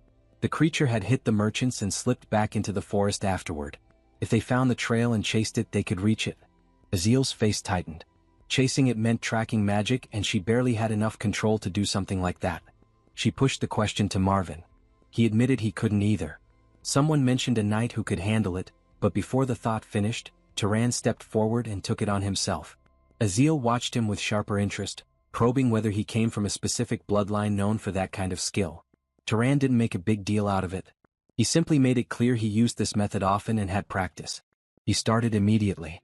The moment he focused, his senses shifted. He drew in a deep breath, and the air gave him what his eyes couldn't. Faint traces of the monster's presence began to separate from everything else, as if invisible lines were rising into view. He followed them for a short distance, then stopped and pointed hard to one side. The trail went that way. The group moved with him until the trees opened near a riverbank. Turan halted and scanned the ground and the waterline. The scent ended here. The creature had washed itself. Azil frowned, refusing to accept it. A monster using water to erase a trail sounded too clever. Turan didn't argue in circles. Maybe it did it on purpose. Maybe it washed itself simply because it wanted to. Either way, the result was the same. Then the scent hit again, stronger, closer, sudden. Turan's eyes widened just a little as the danger snapped into place. He turned fast and warned them it was behind them. Everyone spun around. A massive monkey-like monster stood there, bigger than expected, built like a moving wall of muscle. It roared again and again, shaking the air with its voice. In its huge hands sat several heavy stones, already lifted and ready to launch. Knights and soldiers shouted in alarm, trying to form up, trying to react. They didn't get the chance. The monster attacked first, and the moment it moved, everything broke into chaos. Stones crashed down like falling chunks of a cliff. Soldiers were hit brutally, some blasted off their feet, others crushed where they stood. In seconds, bodies piled up across the ground, wounded and dead. Turan barely escaped a direct hit, twisting away at the last possible instant. When he stabilized, his eyes caught the lifeless remains scattered across the dirt, the scene turning ugly fast. Gisela barely held on, forcing herself behind the bodies of two fallen soldiers, using them as cover. From that position she screamed for them to attack. Inside Turan's head, one thought cut through with bitter clarity. His mother had been wrong. The remaining soldiers tried to push forward anyway, desperate to strike back. But the monster shifted, turning as if it intended to run. Turan didn't let it. In one smooth motion he drew his weapon. No hesitation. No wasted movement. He released a single strike. The force behind it was not normal. Blue energy exploded outward like a focused beam, cutting through the air with brutal speed and perfect aim. The pressure of it froze everyone who saw it. One blow was enough. The massive creature was erased, destroyed completely as if its size had never mattered at all. Silence dropped over the riverbank. The survivors stood there in disbelief, their eyes slowly drifting toward the source of that finishing strike. Turan walked forward without hurry, weapon still in hand. He spun it lightly as leftover energy rolled off his body. A faint blue aura continued to flow around him, calm and cold, sealing the fight with a single final decision. The gorilla monster fell with just one hit. The brothers are stunned by what happened. The mage quickly took the chance to finish the monster. With an immense fire coming out of her hand, as if she were the very incarnation of a dragon.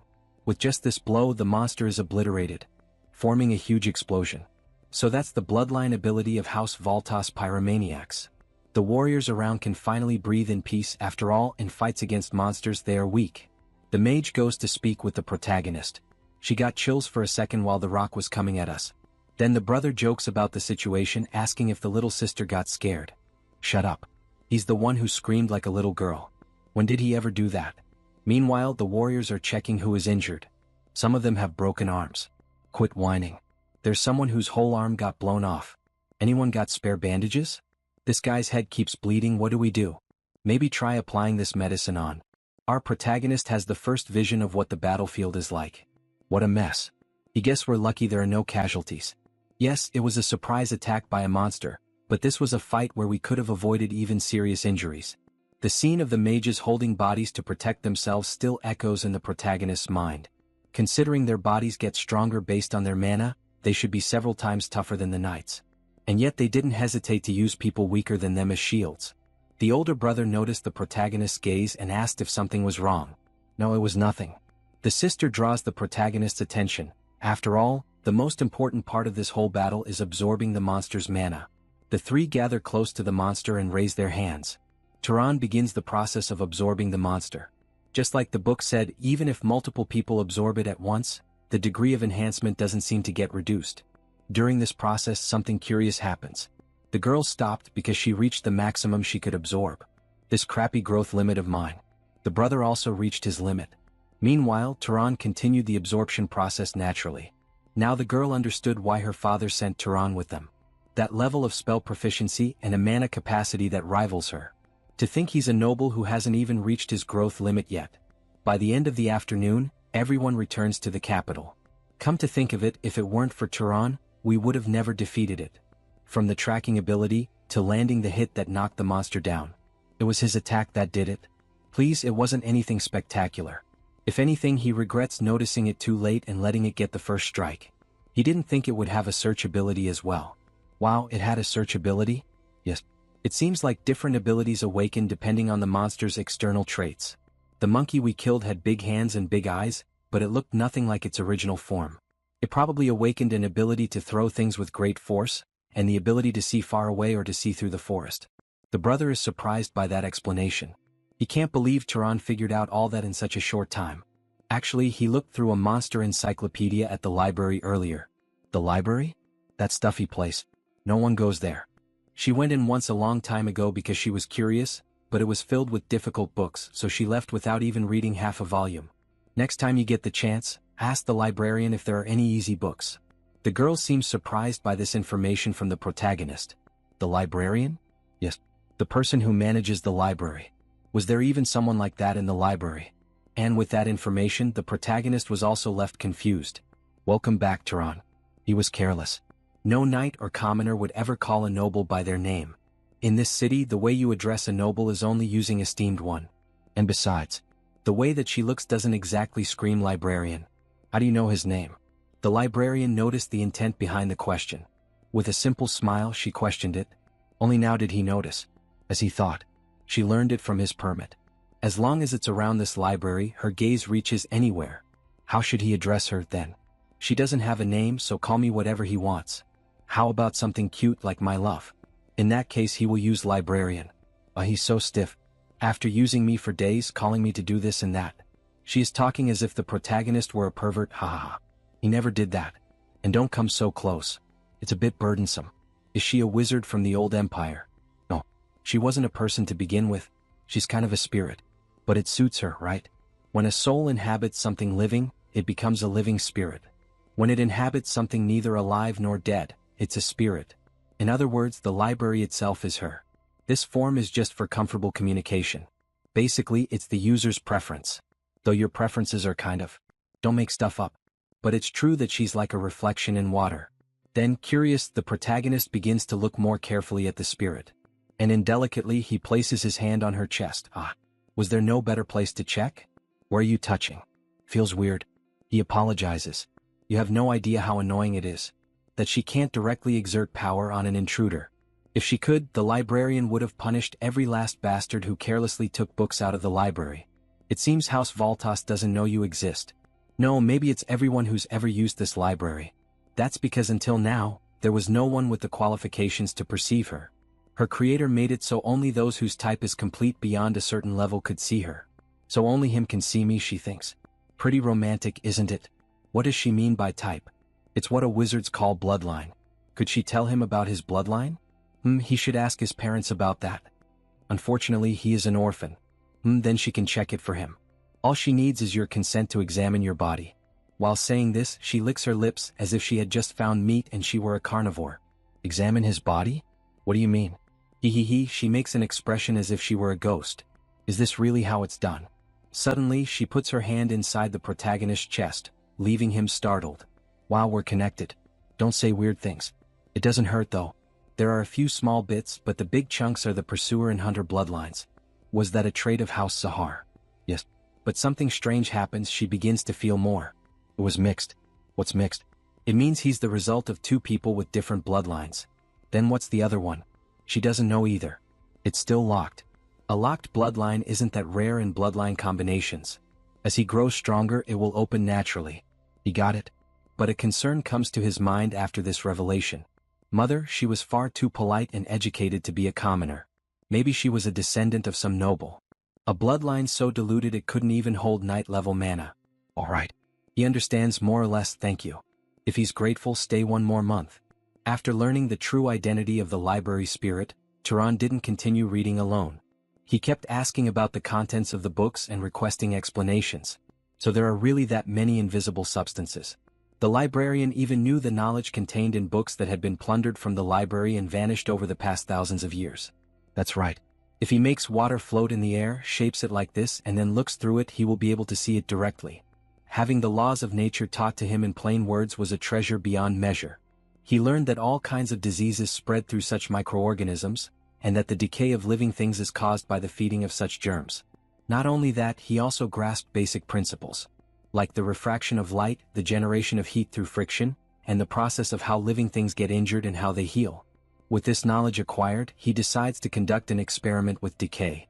As soon as he touched the apple that looked healthy, it quickly turned rotten as if it had no life left. So how is it? It's incredible. It's not something that existing magic can't do, but just understanding the principle makes him consume far less mana. Simply changing the way he perceived the world raised his skill as a wizard. Maybe some powerful houses are monopolizing knowledge like this. If every wizard knew it, they'd lose their competitive edge. No wonder people's level of knowledge keeps dropping as time goes on. Now she kind of understands why. It's about time he should leave. Oh, he's leaving. Yes. The owner of this place has been openly giving me hints to go. Now take me with you. As she tries to hug him, she ends up passing right through and falling to the floor. Can you even leave this place? No. Can't you just stay here? She will take good care of him, haha. Sorry, but he will pass. He's not ever going to say he will stay. This land has a lot of the gods' legacy, so go look around once in a while. Maybe among them there's a spirit who might know even more than she does. He will come visit from time to time. Come if you want or don't. But she's clearly sad that Turan is leaving. Don't worry, there are still so many books he haven't read yet. Finally he left the city. According to the continental map he got from the library, House Zahar's base, the Emerald Desert, is east of Orem. He will head to Zahar and find clues about his parents. But there's no need to rush. If the clues were going to disappear, they would have already vanished sometime over the last 18 years. And if they're still there, then going a little later won't make them disappear. While walking through the forest, defeating monsters that appear, the protagonist hears a noise and decides to hide to understand what is happening. He sees a huge horse apparently protecting its owner, who is on the ground. A saddle. The monster wasn't attacking him but protecting him. What a demon. What kind of pet monster is that strong? Is the monster the one that is being attacked? Until, upon paying closer attention, he notices that they are dark elves who are near the horse. Try to create an opening somehow. Easy for you to say.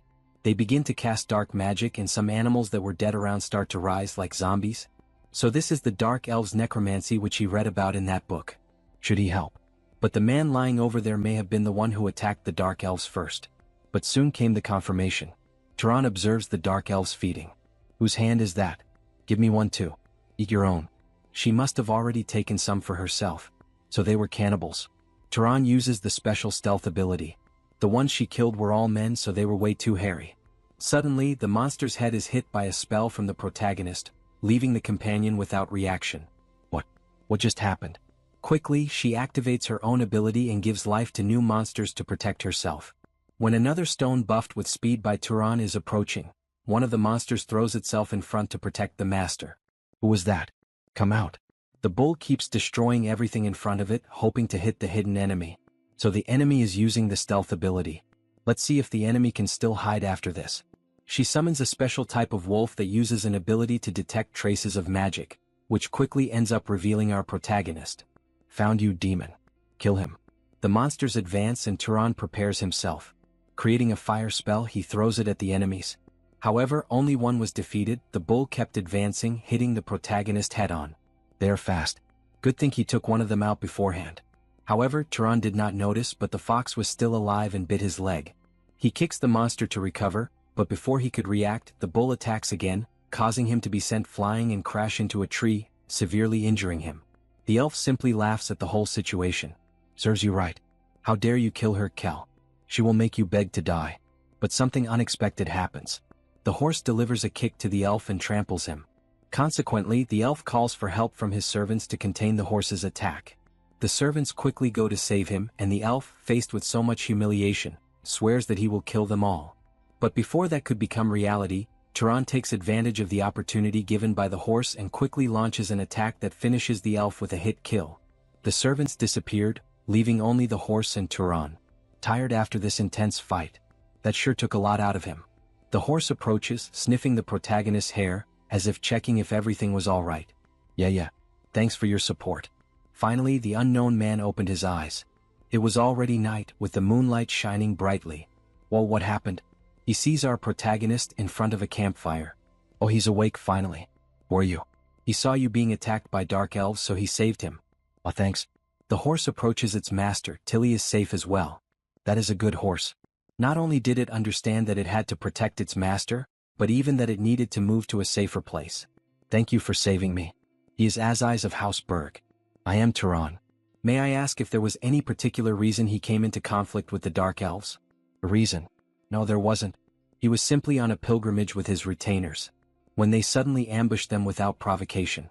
He had heard that these other races were savage, but he never imagined they would be this bad. He apologies. The people he lost this time were very precious to him. Were they your family? They were the knights and servants who came on this pilgrimage with him. They practically raised him since he was little. I see. He's a good person. Do you happen to know how many dark elves attacked you? He killed 2 of them. That should be all of them. Turan uses the search ability as if it were a radar across the entire forest. There are definitely no more dark elves nearby. Turan, do you happen to have urgent business right now? He's also in the middle of a pilgrimage himself. To think he's on a pilgrimage despite having that much power, could he be the child of some great house? But then why is he alone? That's difficult for Turan to explain. And he is not that strong. He only managed to ambush one and take him down, then he barely fought off the other with the help of that red horse. Both begin to test each other, releasing sparks of mana, and apparently both are equivalent. Unexpectedly, his amount of mana is incredible. If Turan hadn't absorbed the Dark Elf's mana, he would have had even less than him. Honestly, his raw mana alone isn't at a level where he would be overwhelmed by 2 necromancers. Which means, conversely, that he must be noble born from a powerful bloodline. And if he's on a pilgrimage, then he probably hasn't even reached his growth limit yet. Why would someone like that be traveling alone? So many questions. If you do not have a fixed destination, would it be all right for him to invite you to House Berg?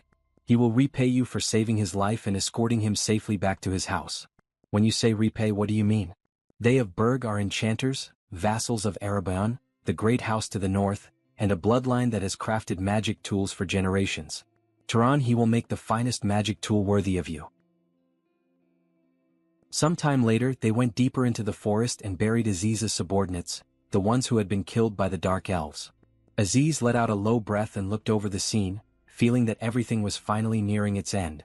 There was some relief in him, but that feeling did not last alone. A heavier thought followed right behind it. If it were possible, he would have sent every one of them back to their hometowns, yet he already knew that would not be easy. He then turned to Turan and thanked him. Turan looked at him with slight confusion, not understanding the reason. Aziz paused before revealing it. Turan had not laughed at him. He was a noble, yet he had cried over the deaths of the men who had followed him, and he had always been made to feel that such a thing was shameful. That led Turan to wonder why he would see it that way. Aziz quietly revealed that it was what his father had taught him. He had grown up hearing that those who died in a just battle would live in the heavenly palace among the gods. Because of that, he had been taught that grieving for them was weakness, and that a true noble was supposed to keep moving forward, standing on top of that sacrifice.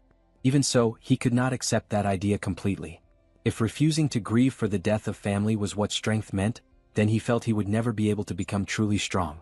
Turan listened without interrupting.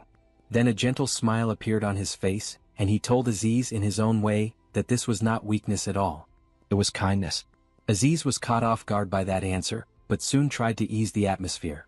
Since they would be traveling together from now on, he suggested they speak more casually. Their age gap was not even that wide. Turan gave a small nod and accepted that easily. With a smile, Aziz lifted his hand and showed that he wanted to work with him as a friend. Turan stayed still for a brief moment, repeating that word in his mind. Friend. Then he reached out and took Aziz's hand, showing that he also looked forward to it. After a while, Aziz suggested they rest before moving again, so they stopped nearby. While there, Turan noticed a box on the ground and asked about it. Aziz opened it and revealed food and wine inside. It was a cold storage chest, something he had kept stocked from the last time they had been in the city. Turan became curious about whether the inside stayed cold all the time, and Aziz confirmed it. Thanks to that tool, most food could remain preserved for around a week without any real problem. He also explained that cold food could simply be heated again before he moved on to show other magic tools. One of them released water when a button was pressed. Another could create a shelter using gathered wood. A third was made to sound an alarm whenever someone came close. Then Aziz suddenly brightened and pointed at the clothes he was wearing, proudly explaining that even those were a magic tool, one with a self-cleaning function. Turan could not ignore how impressive that was. Magic tools were not common things and he openly showed that he found them remarkable. In his eyes, even a single set of clothing like that would already be enough to count as a reward for saving a life. But Aziz only smiled at that thought and made it clear that Turan's life was worth far more. Once they returned to the main house, he intended to repay him with much better things.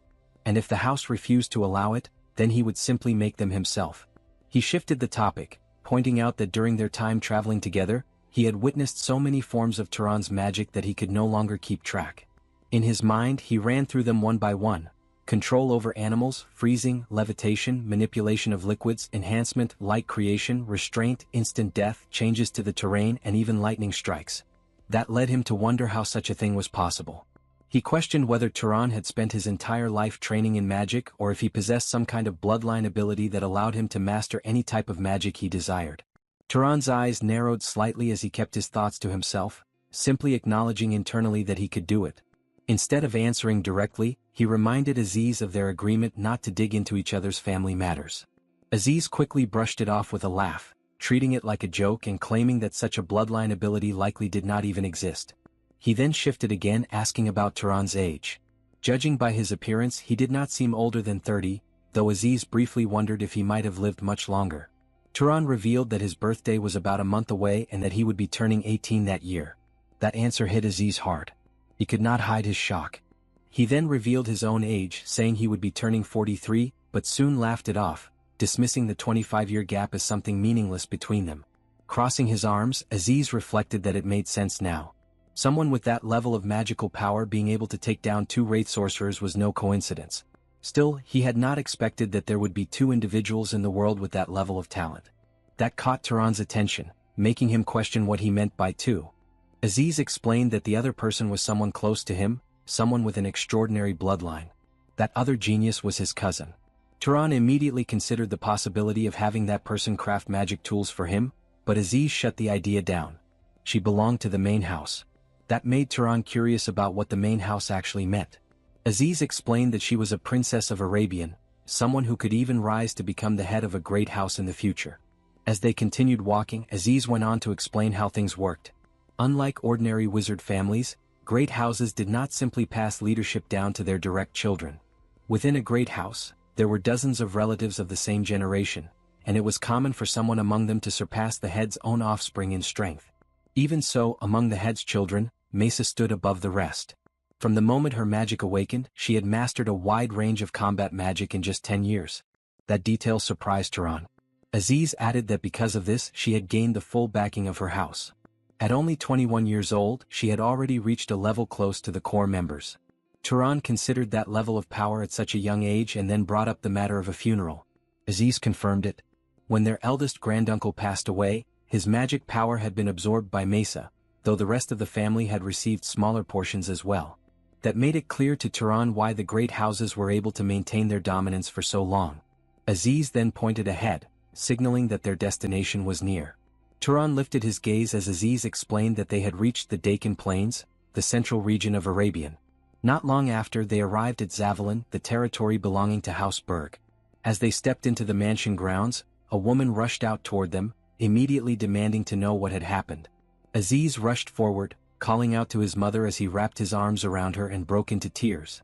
Turan stood nearby, watching in silence, noting to himself that Aziz was already 43, yet still reacted like this. A bearded man stepped in and reminded Aziz to keep his composure, telling him to show some dignity and at least address her properly as his mother. Aziz quickly pulled himself together and apologized. He then introduced Turan as a friend from the south, someone who had risked his life to save him. Without that help he would not have made it back alive. His mother listened, confused, pointing out that the pilgrimage route was never meant to be that dangerous. She demanded to know what had happened. Aziz revealed the truth. They had been attacked by dark elf wraith sorcerers. Her expression hardened instantly, anger rising as she cursed them and declared she would personally lead an army to wipe them out. The bearded man addressed her as the head of the house and urged her to calm down, reminding her that others were watching. He then turned his attention to Turan and asked which house he belonged to. Turan admitted that he could not answer that. The man pressed further, but Turan explained that he truly did not know. He had been born to a commoner mother and had no knowledge of his father. Aziz reacted with shock, questioning why this had never been mentioned before, but Turan dismissed it as something not worth bringing up. The head of House Berg studied him for a moment. Despite his unknown origin, she acknowledged that he had saved her son and declared that he would be properly rewarded. However, she made it clear that accommodating him inside the house would be difficult. Instead, she would arrange for him to stay at the finest inn in the city. That decision frustrated Aziz, who questioned why they could not simply host him at home. She explained that under normal circumstances it would not be a problem, but they currently had an important guest staying with them. Bringing in a stranger of unknown background would not be appropriate, and she expected him to understand. At that moment, another voice cut in saying there was no need to worry. Anyone who had saved Aziz would not suddenly turn around and attempt an assassination. A woman dressed in black stepped into view. Aziz immediately recognized her as Mesa and questioned why she had suddenly appeared there. Turan observed her closely. As the Princess of Arabian, she carried a strange presence, one that made her seem almost lifeless in her current state.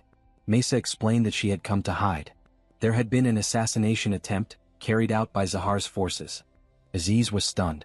An attack inside the main house itself should have been nearly impossible. Given how heavily guarded it was, the idea of an insider became unavoidable. Mesa confirmed that suspicion. The main house was not made up of only loyal individuals. There were always those with questionable intentions. Without lingering any further, she stated that she was tired and withdrew, leaving the others behind. After that, Aziz's mother called for a maid named Aina and instructed her to guide Turan to the second-best guest room in the house. The following day, Turan opened his eyes inside a grand guest chamber. After resting, he stepped into the hallway, where he crossed paths with Aziz once again. Aziz noticed that Turan was up early as usual, and wondered what he was doing alone. Turan gestured toward a magic lantern fixed on the wall, finding it interesting.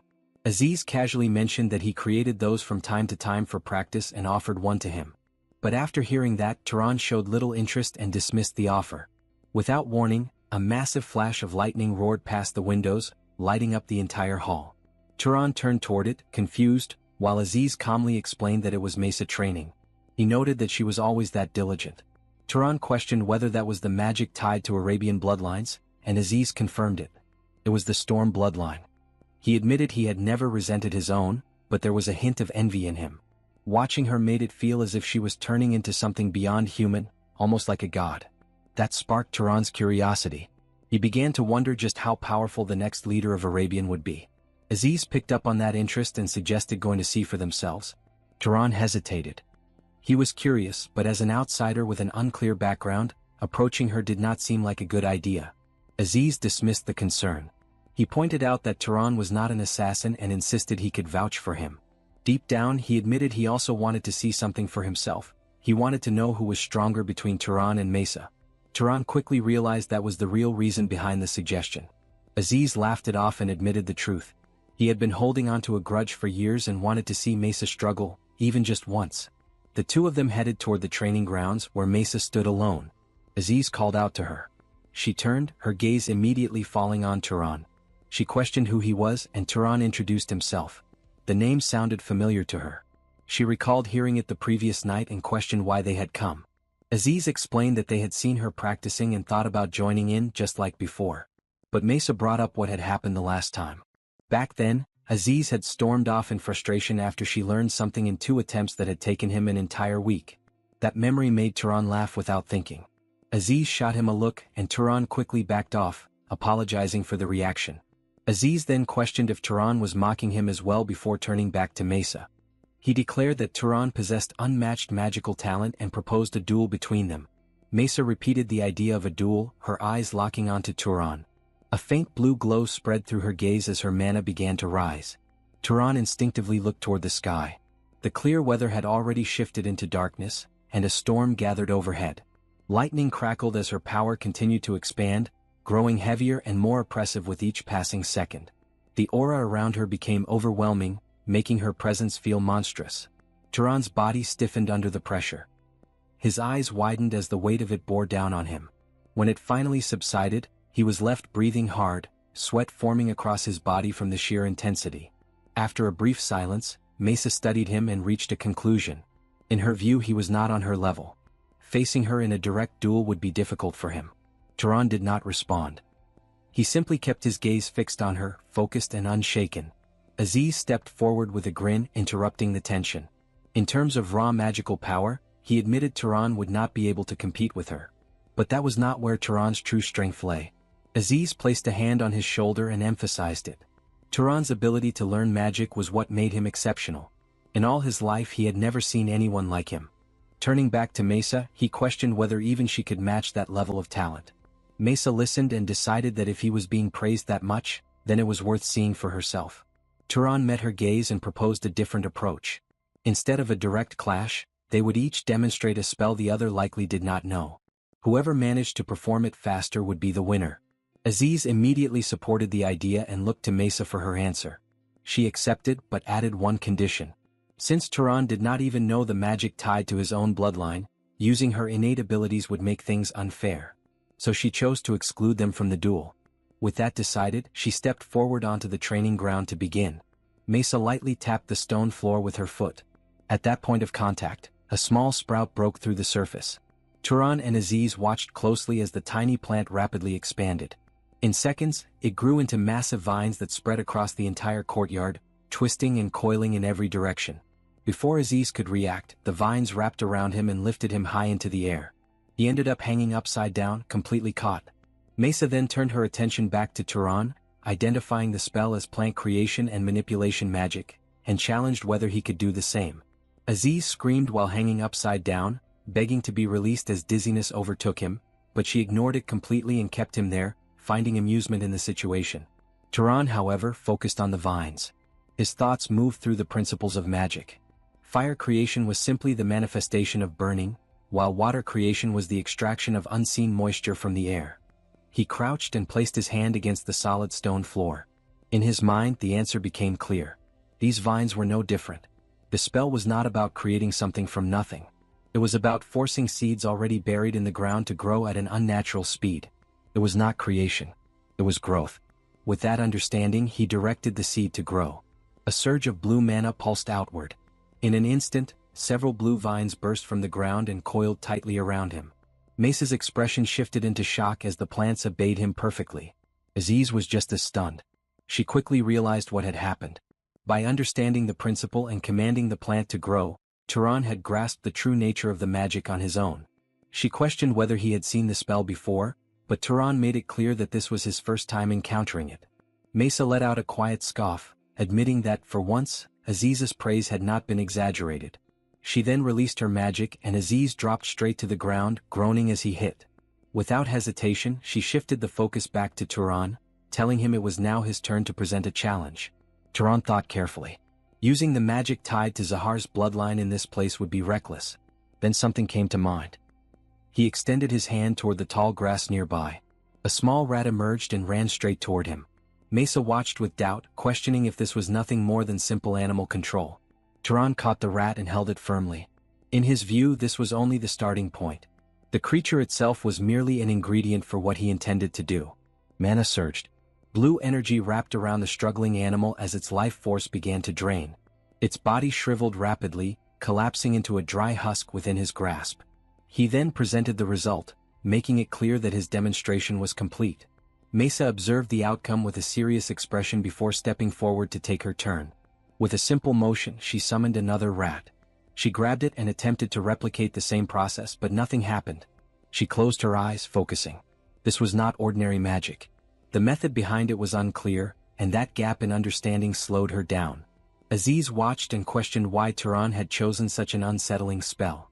Turan admitted it was simply the first thing that came to mind. At the same time, he wondered if even a great house like Arabian lacked full understanding of this principle. Aziz began to assume it was not working and suggested ending it there, giving Turan the victory. But Mesa refused to accept that.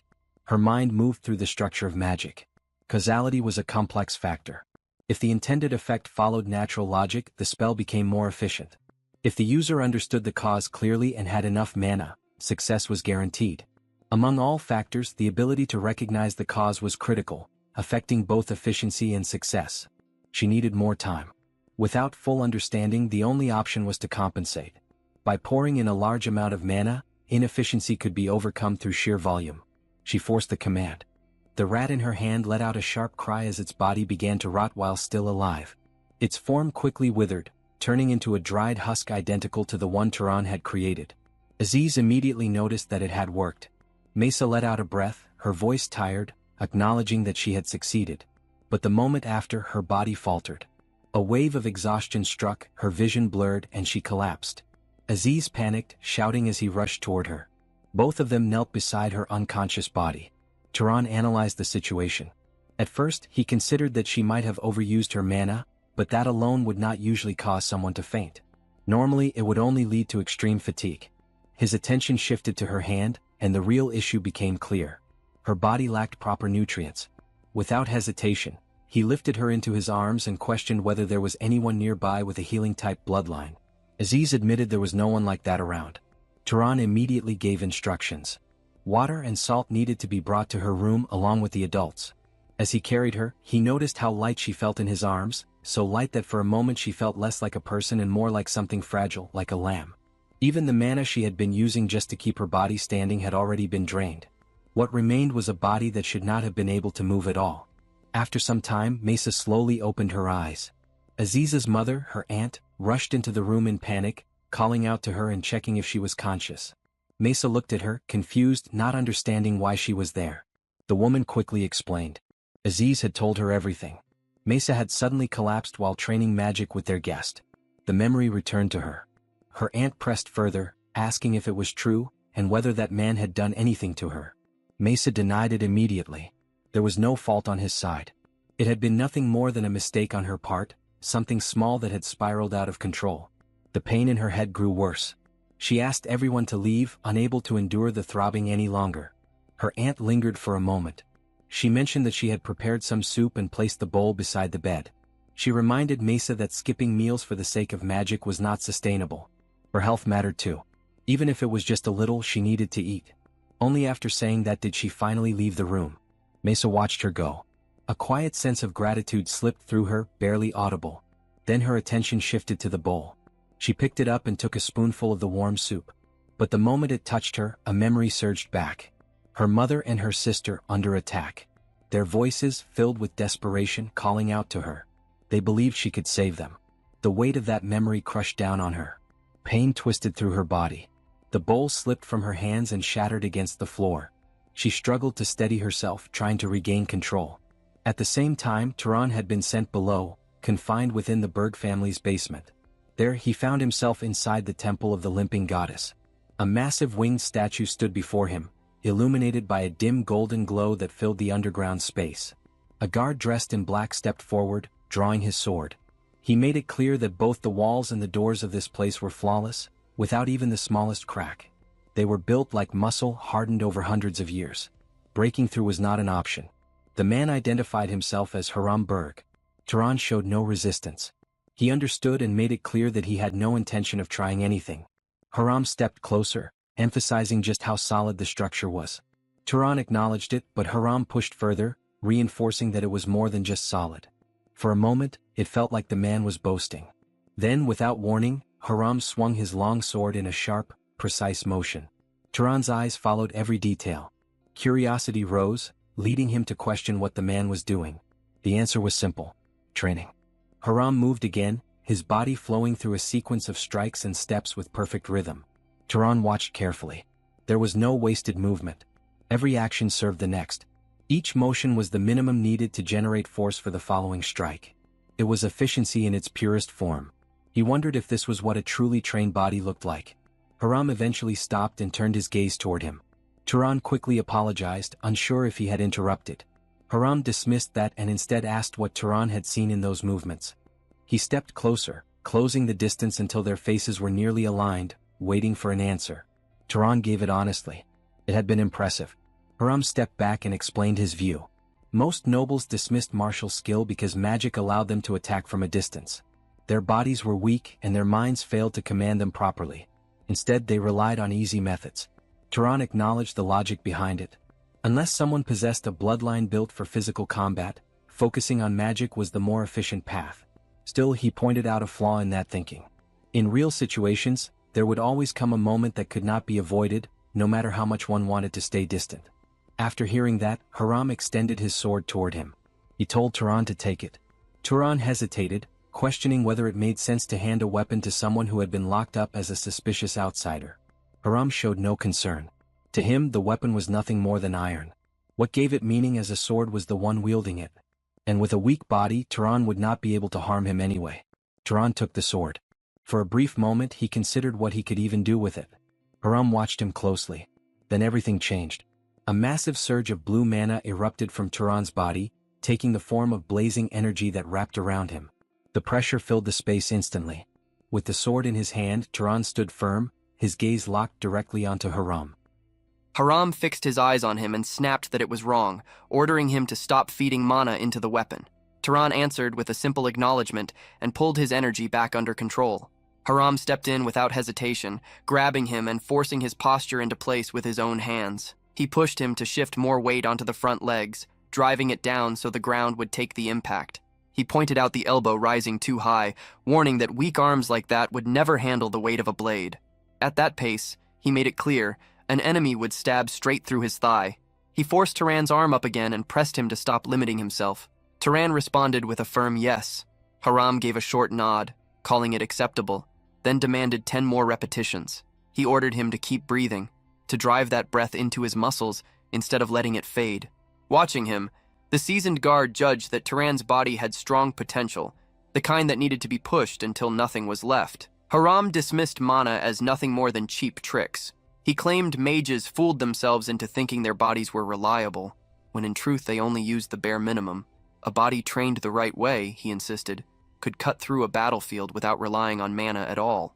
That difference had to be understood. Turan exhaled heavily under the strain and accepted the point. Then his attention snapped away as the temple's heavy doors opened. Aziz's mother stepped inside. She lowered her head deeply and asked for forgiveness, admitting she had done something unforgivable to their benefactor. Turan stayed calm, suggesting the apology should come from him instead. He assumed the young lady was unharmed and admitted that, as a guest, his behavior had crossed the line. The head of House Berg explained that Mesa wished to apologize properly and asked if he had time to spare. Later, Turan stood alone with Mesa inside a large parlor. She remained by the wide window, looking out as she reflected on how troublesome the situation had become. She had heard he was trapped in the temple because of her, and admitted regret for causing such pointless chaos. He approached her and stated that it had been necessary, adding that her safety was what mattered. She turned to him and brought up the magic from the previous day, the one that caused animals to rot.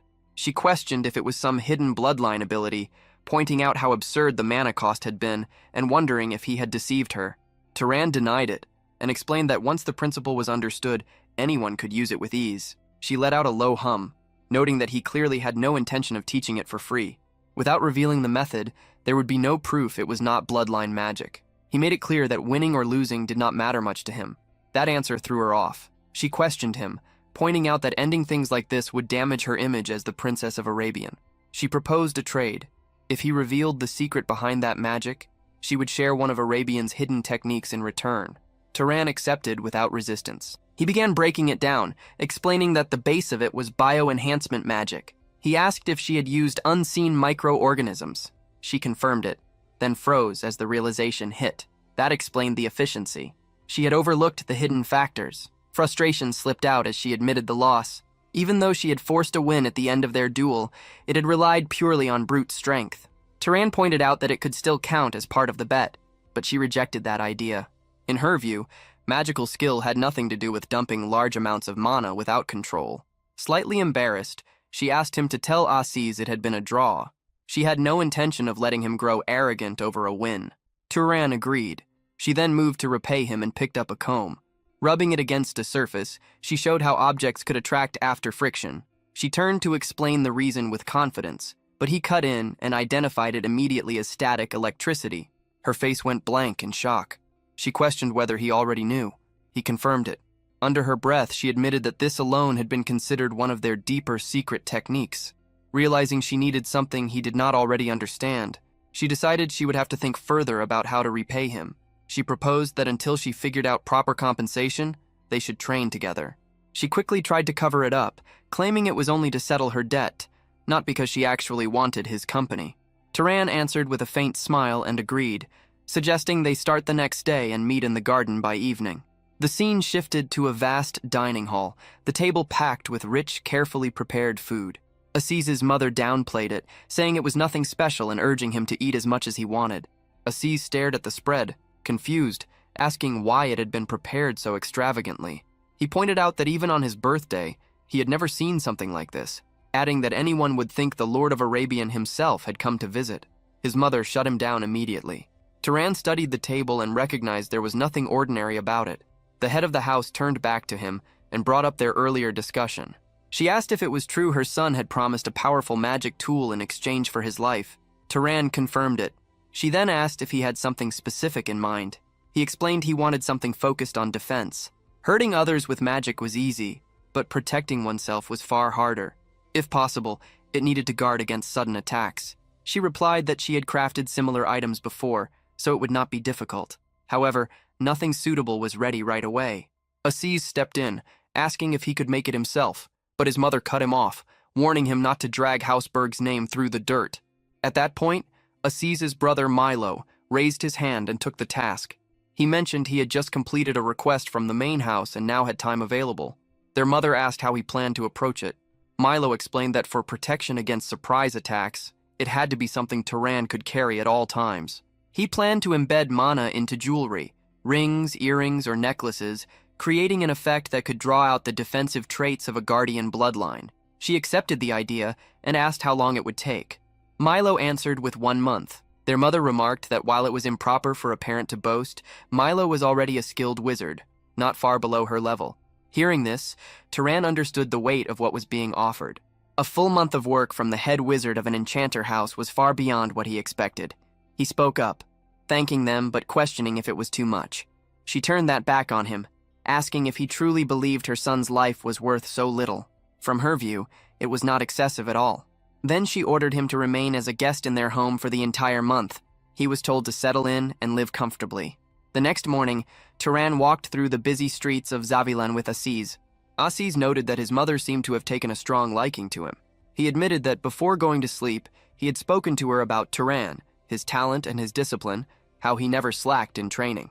At first, she had intended to look down on him as nothing more than a wandering noble with no backing, but that opinion had clearly changed.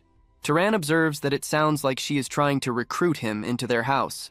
Aziz confirms this, explaining that she gives generously, puts people in debt, and then introduces a pretty young lady as a way to tempt them. He mentions several adults in the house joined that way. Turan notes, "This is troubling." Aziz tells him not to worry and says the magic tool is just something nice to buy favor. He assures Turan he will not be forced into marriage even if he wants the magic tool, claiming his mother is not so lacking in refinement. He then asks what Turan has for the rest of the day. Turan explains he promised to train with Lady Mesa in the evening and asks if there is anything the matter. Hearing evening, Aziz says there is still quite a bit of time until then. He pulls Turan toward a different area, telling him to patrol with him instead. He promises Zavilan may not be the capital, but there is plenty to enjoy. He jokes, asking if Turan was planning to hole up in a corner practicing magic on a day like this. Turan admits that he was. Aziz says life is too short not to enjoy it and drags him along. Aziz takes Turan to a casino with roulette tables and card games, but Turan refuses. Later, they visit a lively bar for drinks, and he still refuses. They wander through the market of the city. Suddenly, Turan stops and stares at the posters on a wall. His eyes widen in shock as he looks at the drawn face and thinks about corn. He asks himself if it could truly be that corn. After that, they go to see a drama where blades clash as they tell a story. It was the year 2195 when the warriors of Arabian ventured into that demon desert.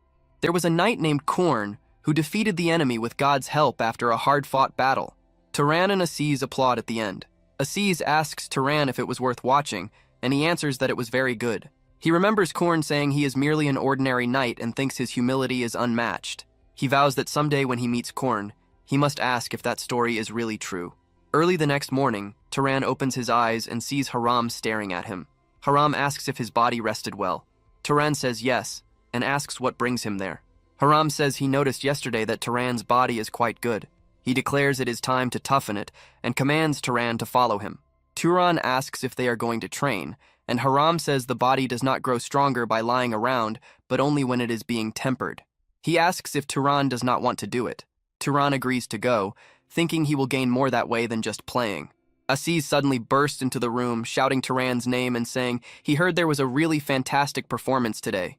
He sees his uncle Harem Berg and is surprised. Harem looks at him and says they are heading to training. He tells Aziz that he must also temper that weak body of his and asks if he will come. Aziz backs away with a terrified expression and lies, saying he was just out and came back now, so he has not recovered yet. He runs away at full speed. Turan watches him go and wonders why he is acting like that. He soon finds out the reason as he is forced into a heavy weightlifting session. Harem looms over him as Turan struggles with massive plates. He tells him not to listen to his body's cries and demands one more. Turan groans in agony. Harem scolds him, saying that if he yields after barely this much pain, then his mind is being dominated by his body's weakness. He commands one last repetition as Turan's muscles tremble. Finally, Harem says that is enough and lets him stop. Turan collapses on the floor, gasping for air. Harem asks if it is tiring, and Turan gasps that it is. Harem says Turan is fortunate because, as a wizard, doing this once is enough. Turan wonders if it is different for someone who is not a wizard. Harem explains that an ordinary body weakens again over time, even after being tempered once, and needs constant trials to maintain it. However, wizards have mana maintaining their bodies in optimal condition, so once it is forged, it does not weaken. He smiles at Turan and declares he must be fully rested now. Turan looks at him in shock and tries to say he is still tired, but Harem's expression darkens as he says he knows Turan's body does not lie. He declares that Turan has rested enough, and now he will teach him weaponry and combat. Turan screams in exhaustion as the training intensifies. The following days at Hausberg are fulfilling. He wakes up early to train with Harem in a special space where the body becomes several times heavier than usual. One wrong step, and he would be pressed into the floor. In the evening, he returns to the mansion to continue magic training with Mesa. She shows him how to use finger friction to generate electricity as golden lightning crackles between her hands. Before he realizes it, 3 weeks pass. Turan attempts to fire a bolt of lightning at a target, but it misses. Mesa watches from behind and notes that he is struggling more than expected.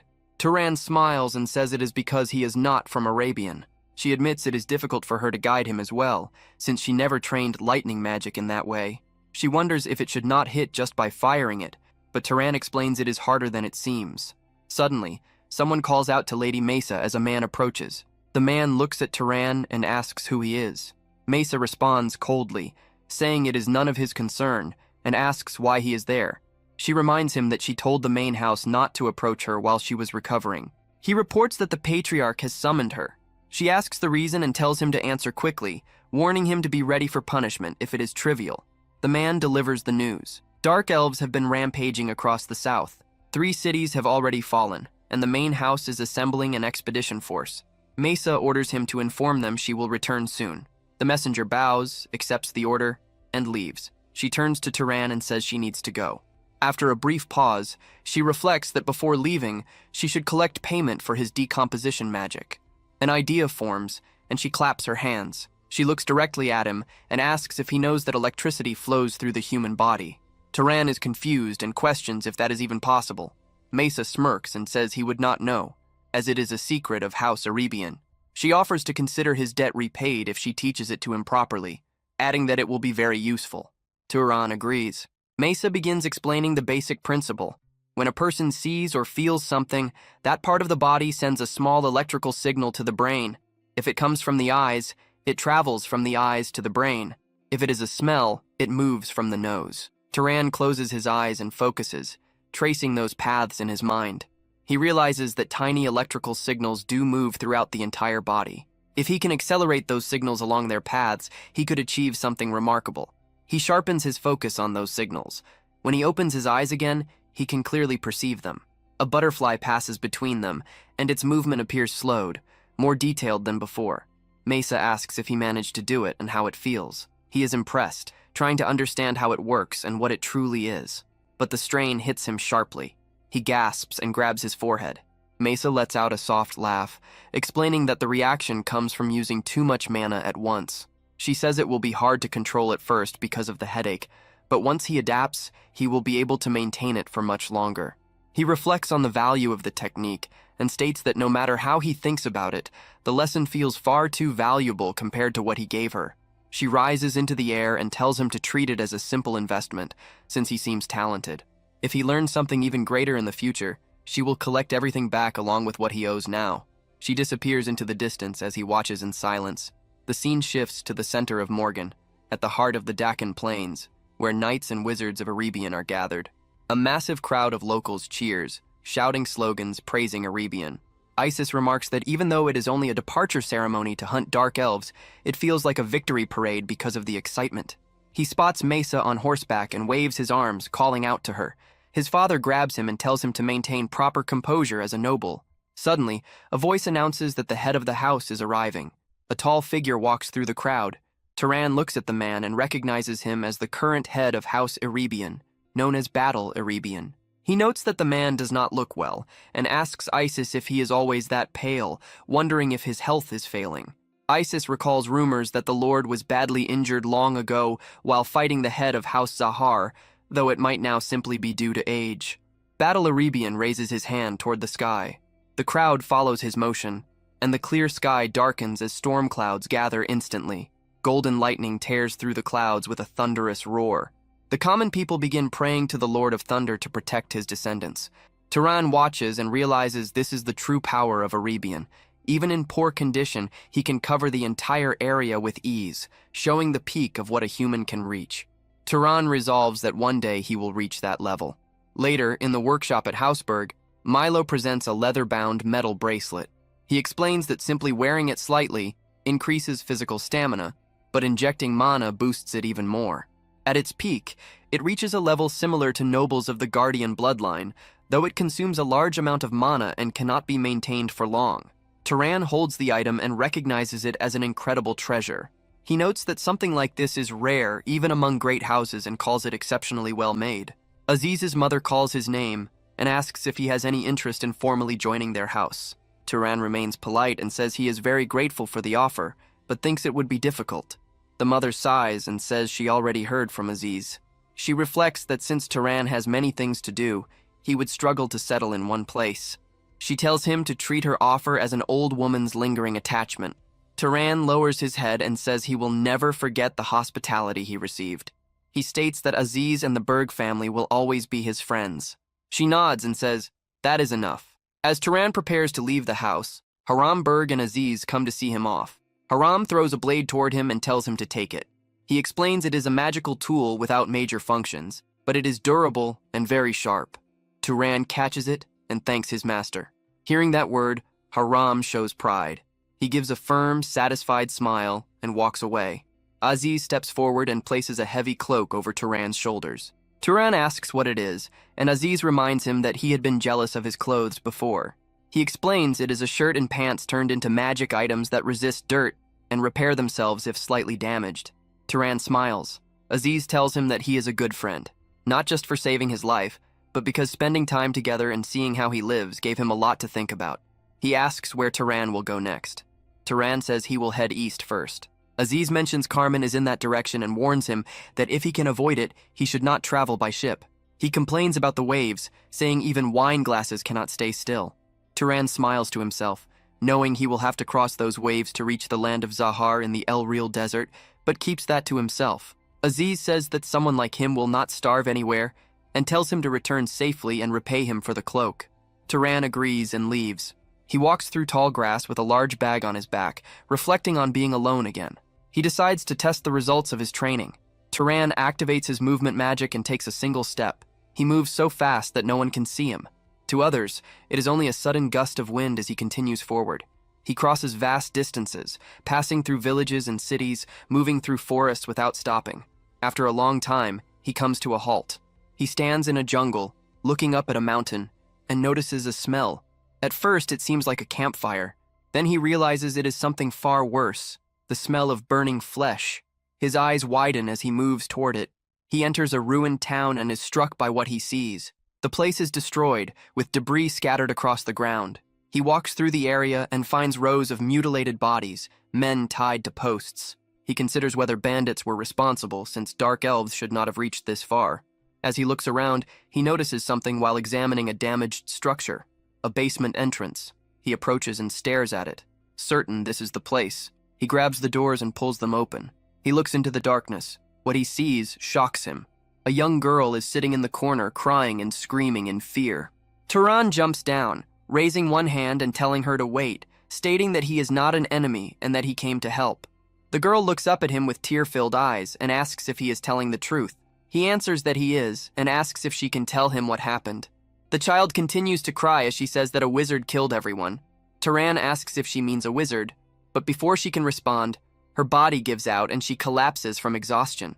He quickly catches her and lifts her up, thinking that fortunately it does not seem serious, as she is most likely just drained after being trapped for so long.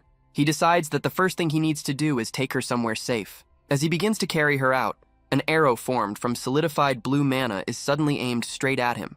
A group of warriors surrounds him, and a blonde female mage holding a magic bow glares at him with intense anger, calling him a murderous bastard and ordering him to get on his knees. Turan simply stands there, holding the unconscious girl, unable to understand what is happening. He remains completely still in the burned remains of the village, while the group tightens the circle around him.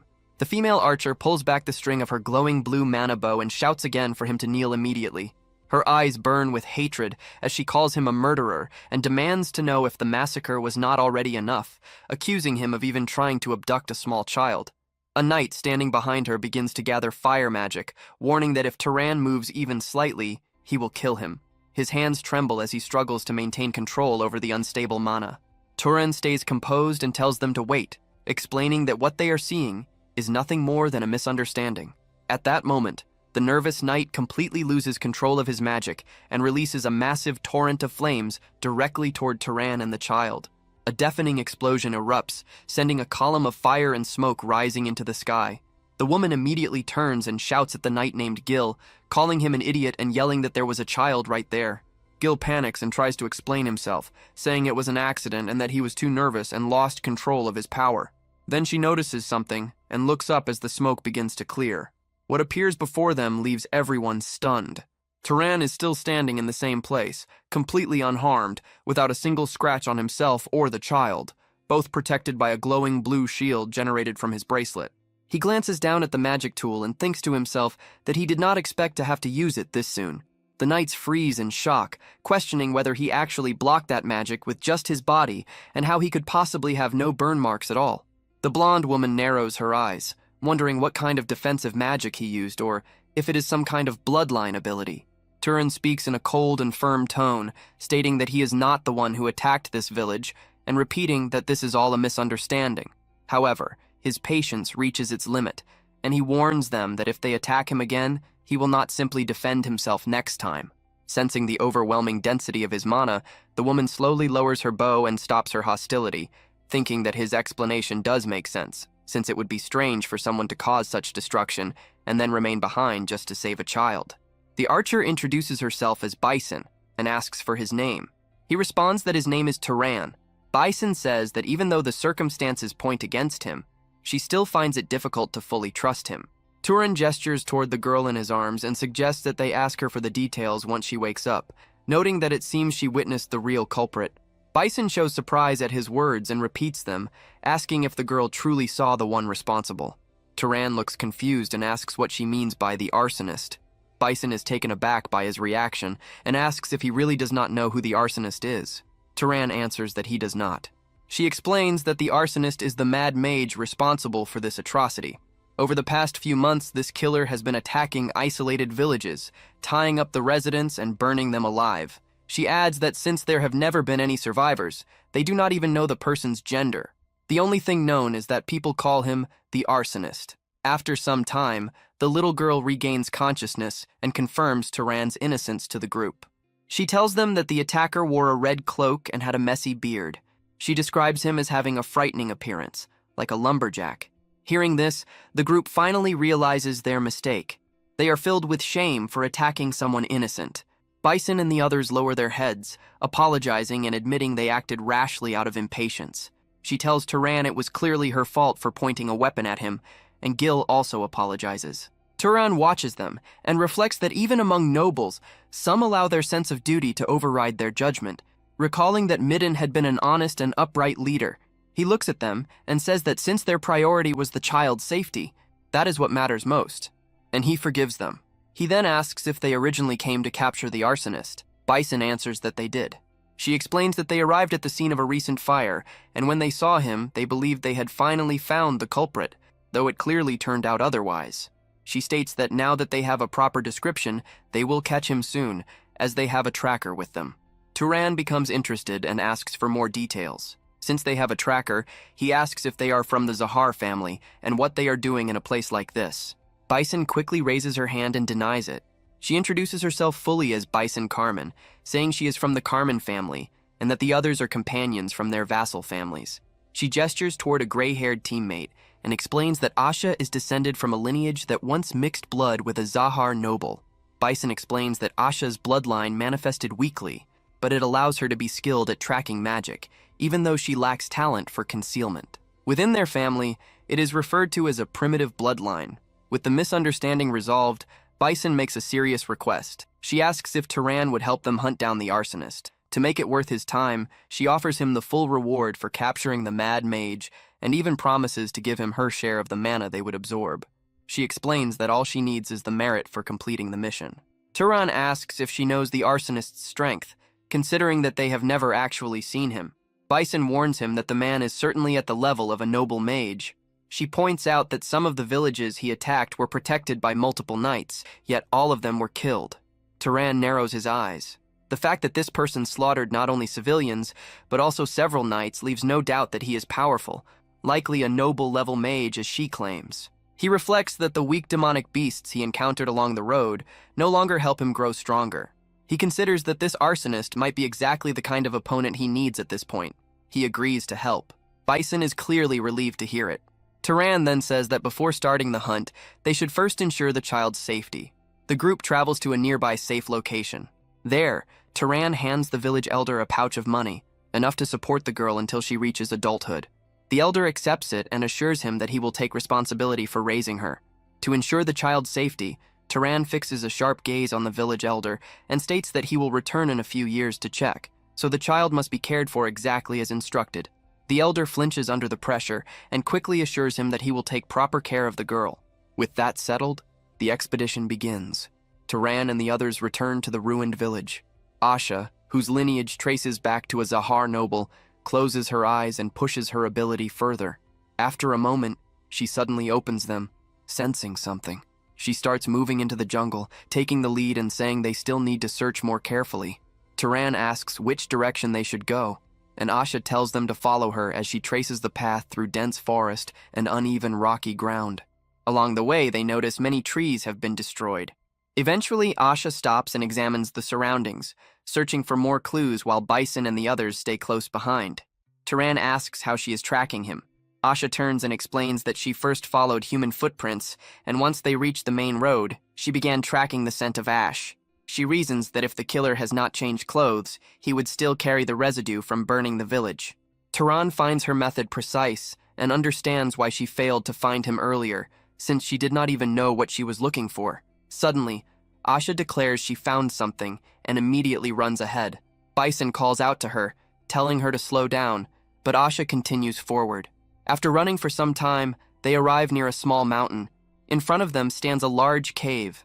Asha confirms that the arsonist is inside. Bison looks at Turan and addresses him respectfully, asking him to move to the front with her, while instructing the rest of the group to stay behind. She casts a blue light spell, and the two of them enter the cave as the glow illuminates the walls. Bison asks Asha if the target is still inside and whether he is alone. Asha focuses ahead with glowing eyes and confirms that there is only one person. They continue deeper until they reach a wide stone chamber. There they see a man standing near several torches. He has a rough appearance, wearing a dirty red cloak. He looks at them and asks why they have come to such an isolated place. Turan asks Asha if this is the arsonist, and she confirms it, saying she senses a strange smell from him. Bison steps forward and raises an ice arrow, asking if he is the one responsible for kidnapping and burning the villagers. The man grins and says he does not know what she is talking about. Suddenly his expression shifts. He raises his hand, and a massive burst of flames erupts, filling the entire chamber. Asha and the other knights are thrown back by the blast, crying out in pain. Turan reacts instantly, raising his hands and activating his magic tool. He shields both himself and Bison from the flames. The arsonist shows surprise at his resistance. Bison uses the opening and fires an arrow that strikes the arsonist in the leg, forcing him to drop to his knees. But the fight is not over yet. He drives his palm into the ground and triggers another spell. From the earth, Two giant stone arms surge upward, rising fast and closing in around Turan and Bison. Turan watches them and realizes something is off. He had assumed the attacker carried a flame bloodline, yet the man controls Earth as well. The massive arms swing down to crush them. Turan slips past the strike in time, but Bison reacts too late and takes the hit. Turan steadies himself and sets his stance, spinning his sling with a rock loaded inside. The attacker notices and lifts his hand, preparing another spell. He does not get the chance to release it. Turan fires first. The stone flies with brutal speed and force, smashing into the man's hand and tearing it apart before he can react. The attacker howls as blood bursts from the wound. His body loses balance and starts to collapse. Turan closes the distance without hesitation. While moving, he rubs his fingers together, building a faint spark of lightning. The moment it forms, he unleashes the newly learned magic straight into the target. The strike lands clean. The man screams once and drops unconscious. With his focus gone, the towering stone arms lose shape and crumble into harmless debris. Turan stands over the fallen enemy, still channeling lightning, ready to strike again if needed. Bison approaches through the settling dust and questions if the threat is over. Turan breathes heavier from the effort, but judges that it is most likely finished. He tells her to leave this one to him and check on the others. He pulls out a handful of seeds and scatters them across the ground. With a surge of magic, vines burst out and coil tightly around the unconscious man, locking his body in place. Turan concludes that with his sight blocked and movement sealed, escape is no longer possible. He taps the prisoner with his dagger, forcing him awake. The man stirs and tries to gather mana, but Turan steps in close and presses the blade against his throat, stopping him instantly. He makes it clear through action that any movement or mana use will end his life. The blindfolded man demands to know who they are and how they found the hidden location. Turan gives nothing away and instead pushes for confirmation, pressing him to admit responsibility for the village massacres. The man stays silent, clinging to defiance. Turan responds without hesitation, driving the dagger into the man's leg. A sharp cry breaks out. Turan demands an answer, questioning why a rogue noble would burn innocent villagers alive. In his mind, he settles it clearly. Someone who kills like this deserves no mercy. The resistance cracks. The man breaks down and claims that everything was ordered by God. He insists that burning the bodies and souls of sinners will lead him to God. Bison and the others react with confusion and disgust, unable to make sense of it. The man continues, lost in madness. He claims he was shown a way to obtain other bloodlines, insisting that by burning more people, he will finally gain the flame bloodline he craves. Bison rejects it outright, seeing nothing but insanity, questioning how anyone could believe such a thing or slaughter so many for it. Turan's expression hardens. He recalls that power can indeed be gained through killing, something he has seen among mages and heard before. The possibility lingers, even if twisted.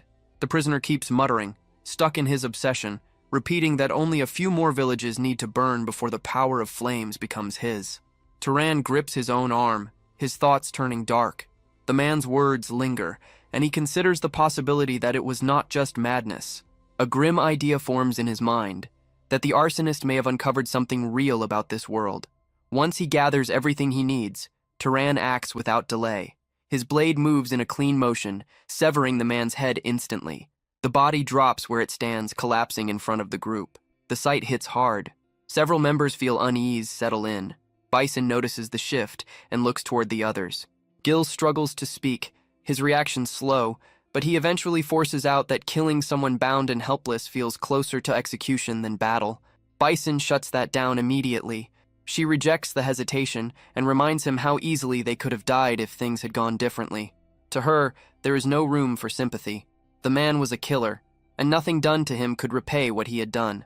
Even a worse fate would not balance the lives he took. While the argument fades, Turan turns away and begins searching the area. He moves through the room until something catches his eye. A book lies on the ground. He picks it up and starts going through it. Inside, he finds a map. The marked points match the destroyed villages exactly. It confirms everything. As he continues reading, something else stands out. The formulas written inside are strange, unlike anything he has seen before. The thought crosses his mind that these may have been taught to the man by whatever he called God. He remains focused on the pages until Bison calls out to him. She pushes the group to begin absorbing mana and suggests they report the outcome once they are done. Soon, everyone starts using their own methods to draw in mana. The scene shifts. An official presents a reward for the defeat of the arsonist. He praises Bison, calling her a rising figure of House Carmen. She accepts the reward without interest in the praise, brushing it aside. She then turns to Turan. Her group plans to continue hunting demonic beasts, and she asks about his next move, noting that he already received his share. Turan answers without pause. His destination is Abacha. Bison steps closer and lowers her voice. She warns him not to repeat what the arsonist claimed. Turan agrees, understanding the risk. Knowledge like that could throw everything into chaos. With that settled, Bison nods and leads her group away. They part ways without looking back. Turan watches them go and decides to keep his thoughts to himself. Without proof, there is no reason to spread doubt. He continues alone, moving across a barren desert where no one else can be seen. As time passes, something begins to change. He slows down, sensing it. The air feels different. He focuses and realizes the humidity is rising with every step. He snaps his fingers, testing his magic. The result is clear. A small flame appears, weaker than before, and it takes more effort to maintain. Fire magic is losing its edge here. In his other hand, water gathers easily, forming a large sphere without resistance. The conclusion is simple. Fire weakens, water strengthens. That can only mean one thing. He looks ahead and spots a distant shimmer. Water. He heads straight for it. After some time, the landscape shifts into a port town. Ships line the docks, confirming his arrival. This is Abacha.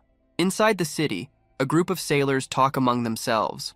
One asks if they are leaving the next day. The captain, marked by an eye patch, confirms it. Their route leads back to the inner desert, but the journey is far from safe. He complains about mermen attacking their ships, throwing harpoons and damaging the hull.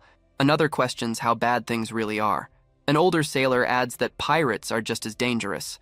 The captain lets out a frustrated groan. At this rate, they are spending more on funerals than wages. What they need is clear. Someone strong enough to protect the ship. At that moment, Turan steps up to the table and stops in front of the group. He asks if they are heading to the inner world desert.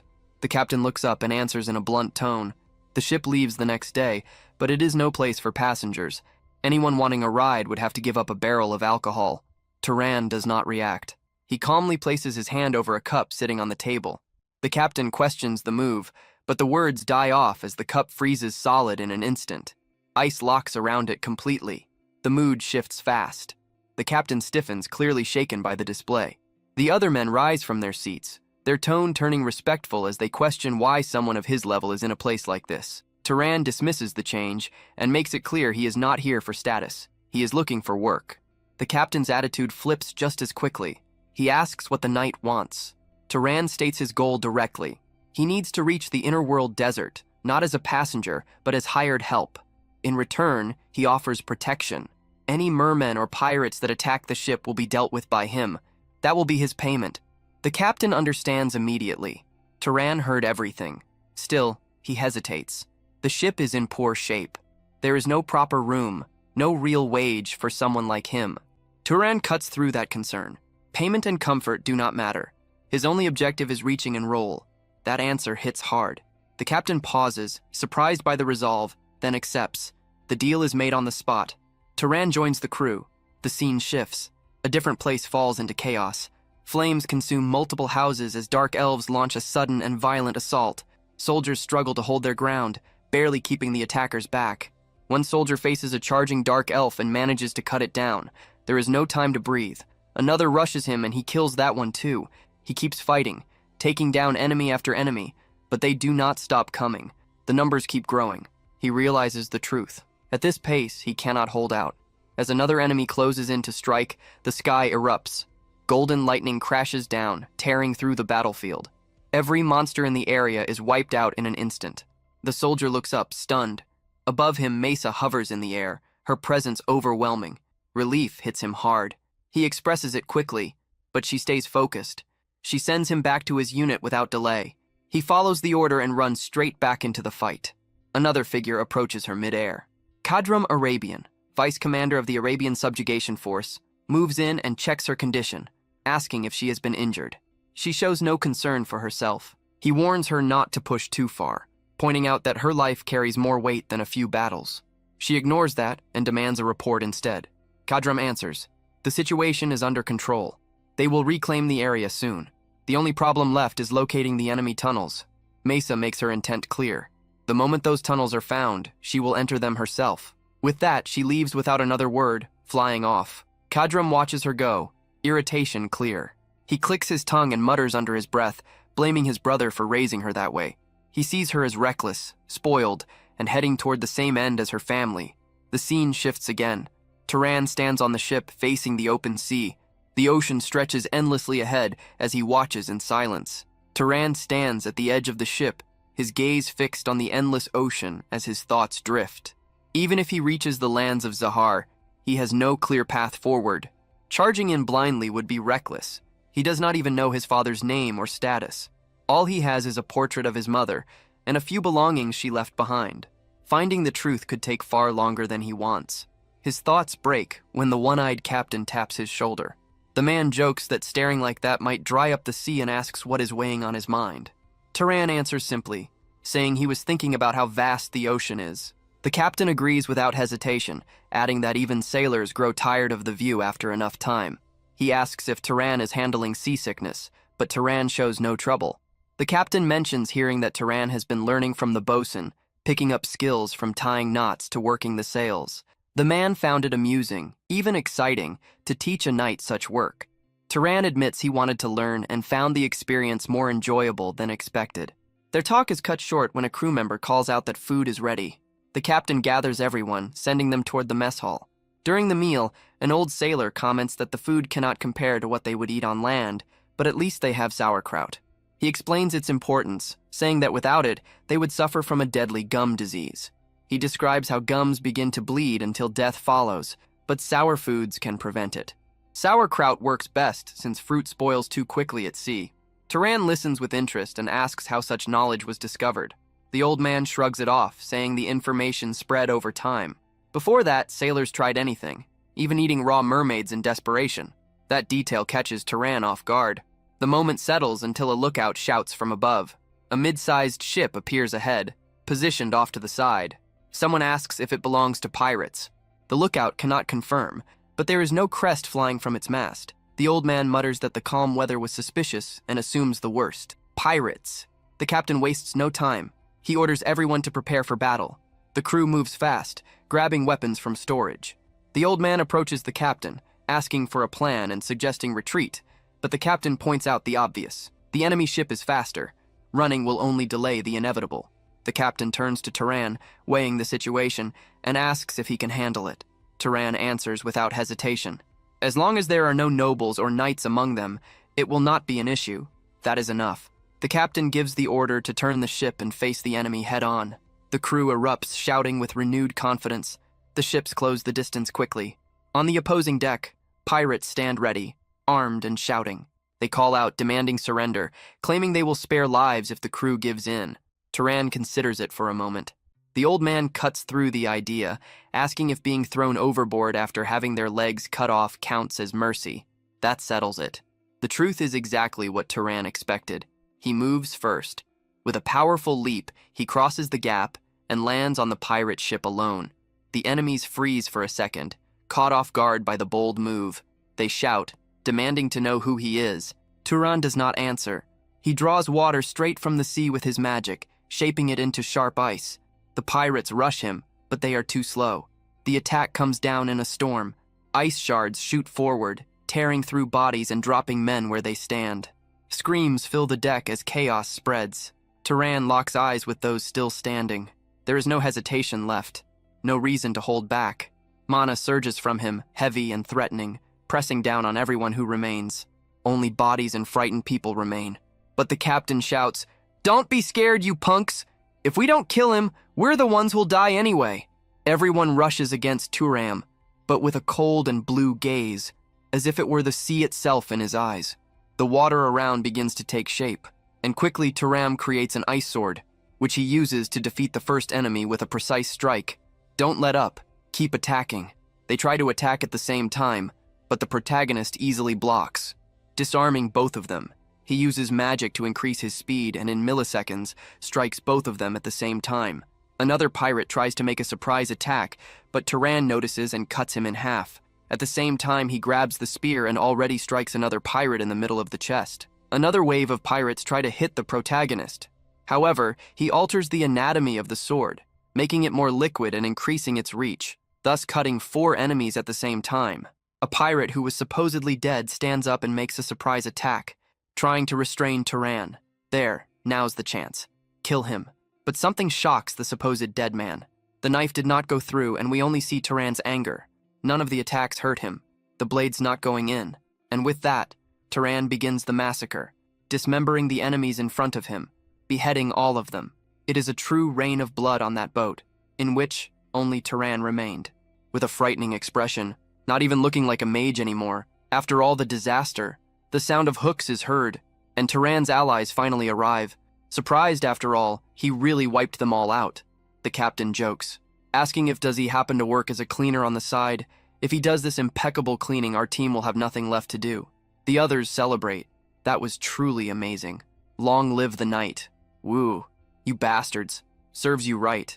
But Sir Knight, how about going to see the physician first? But with a smile on his face, Turan informs, no need to worry. He's not hurt anywhere. This is all the pirate's blood. What an aura. A moment later, the captain called Turan. He has searched every nook and cranny of those guys' ships. It turns out that ship was a merchant vessel that went missing in Abacha a few years ago. It seems the pirates captured it, gave it a new coat of paint, and used it themselves. It's just like those lowlifes to do that. Then he questions Turan what he intends to do. After all, he was the one who eliminated all the enemies fighting alone. The ownership of that item belongs entirely to him. Congratulations, he has become a new ship owner, which ends up surprising Turan. What is usually done in this case? Well, there are several ways. He could take it back to Abacha and say, original owner, I found it, then bow his head while asking for a reward. Of course, between the paperwork and catering to the bureaucrats, a month or 2 will fly by. Another way is to go to the Emerald Desert and sell it, but in his opinion, it's best to just sell it at the northern sea islands along our way. That neighborhood is always desperate for ships. The rule is to sell to the one who needs it to get the highest price. However, to move a ship of that size, we'll need to mobilize quite a few of his crewmen. It's not like he can sail that ship all by himself anyway. If he uses people, he should pay the price. Turan laughs. The captain is someone who understands. In that case, as a service fee for his boys, if he could give us 10% of the profit. Turan makes a counter-negotiation. Could Turan ask him to handle everything up to the sale for 20%? The captain accepts the proposal with a big smile. He knows quite a few people over there, so he will make sure we get a very good price. Suddenly a man enters the room shouting, Captain, a mermaid, it's a mermaid, he is surprised. What? Now even mermaids are attacking us. No, that's not it. The pirates were keeping a mermaid captive, under the deck. They walked to the place. So there's an important guest on board. Yes, he haven't gone in yet either, he just received the report. Good job, Turan. Would he likes to go see the important guest? Sure. By the way, do mermaids sell for a high price? Ah, if it's a pretty female mermaid. Those rich lords on the mainland who have nothing but money and bones can't get enough of mysterious things. They go absolutely crazy for them. It's this way. Upon entering the underdeck, disappointment comes. It's a shame, but it's a male. This one will go for a pittance. Those rich lords have no interest in male mermaids.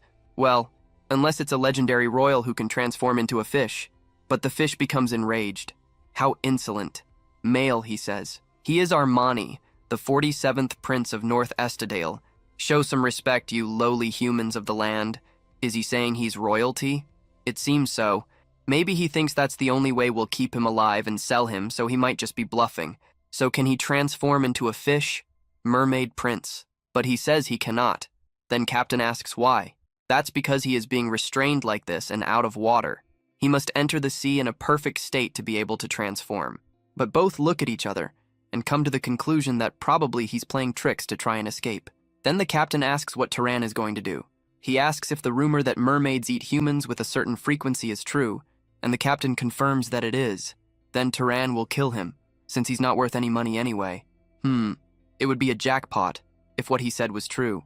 But, well, if we believe him and release him into the sea and he just runs away, we will just look like fools. With a sinister look, Turan extends his hand and begins to channel magic. But the fish begs him to stop. He has never eaten a human in his life. He never even intended to. But Turan's eyes remain aggressive, making the small fish tremble in fear. If he spare him, he will give you a treasure. A treasure. What did you mean by a treasure? Yes, a treasure. The things left behind by the Freyan gods you worship. After a while, the end of the afternoon arrives and the sunset appears on the coast. Everyone is happy after all, they came back alive. Let's have a real drink today. So, have you reached a conclusion? Yes. Fortunately, it doesn't seem to be very far from here, so he will try to head there and come back tonight. Turan takes a small boat along with the mermaid. What are these chains for? Does Turan think he will run away? I am a prince. He keeps his promises. You will really let me go if the treasure is actually there, right? Yes, don't worry about that. Don't blame me if he's disappointed when he sees it. Since it's Freyan treasure, it's only counted as amazing by the standards of you land people. He understood, so just lead the way. They sail for a long time after all. The moon is the only light in the vast ocean, until they finally arrive at the place. Turan dives deeply, until he finds something. A tremendous snake, on top of a rock as if it were protecting something.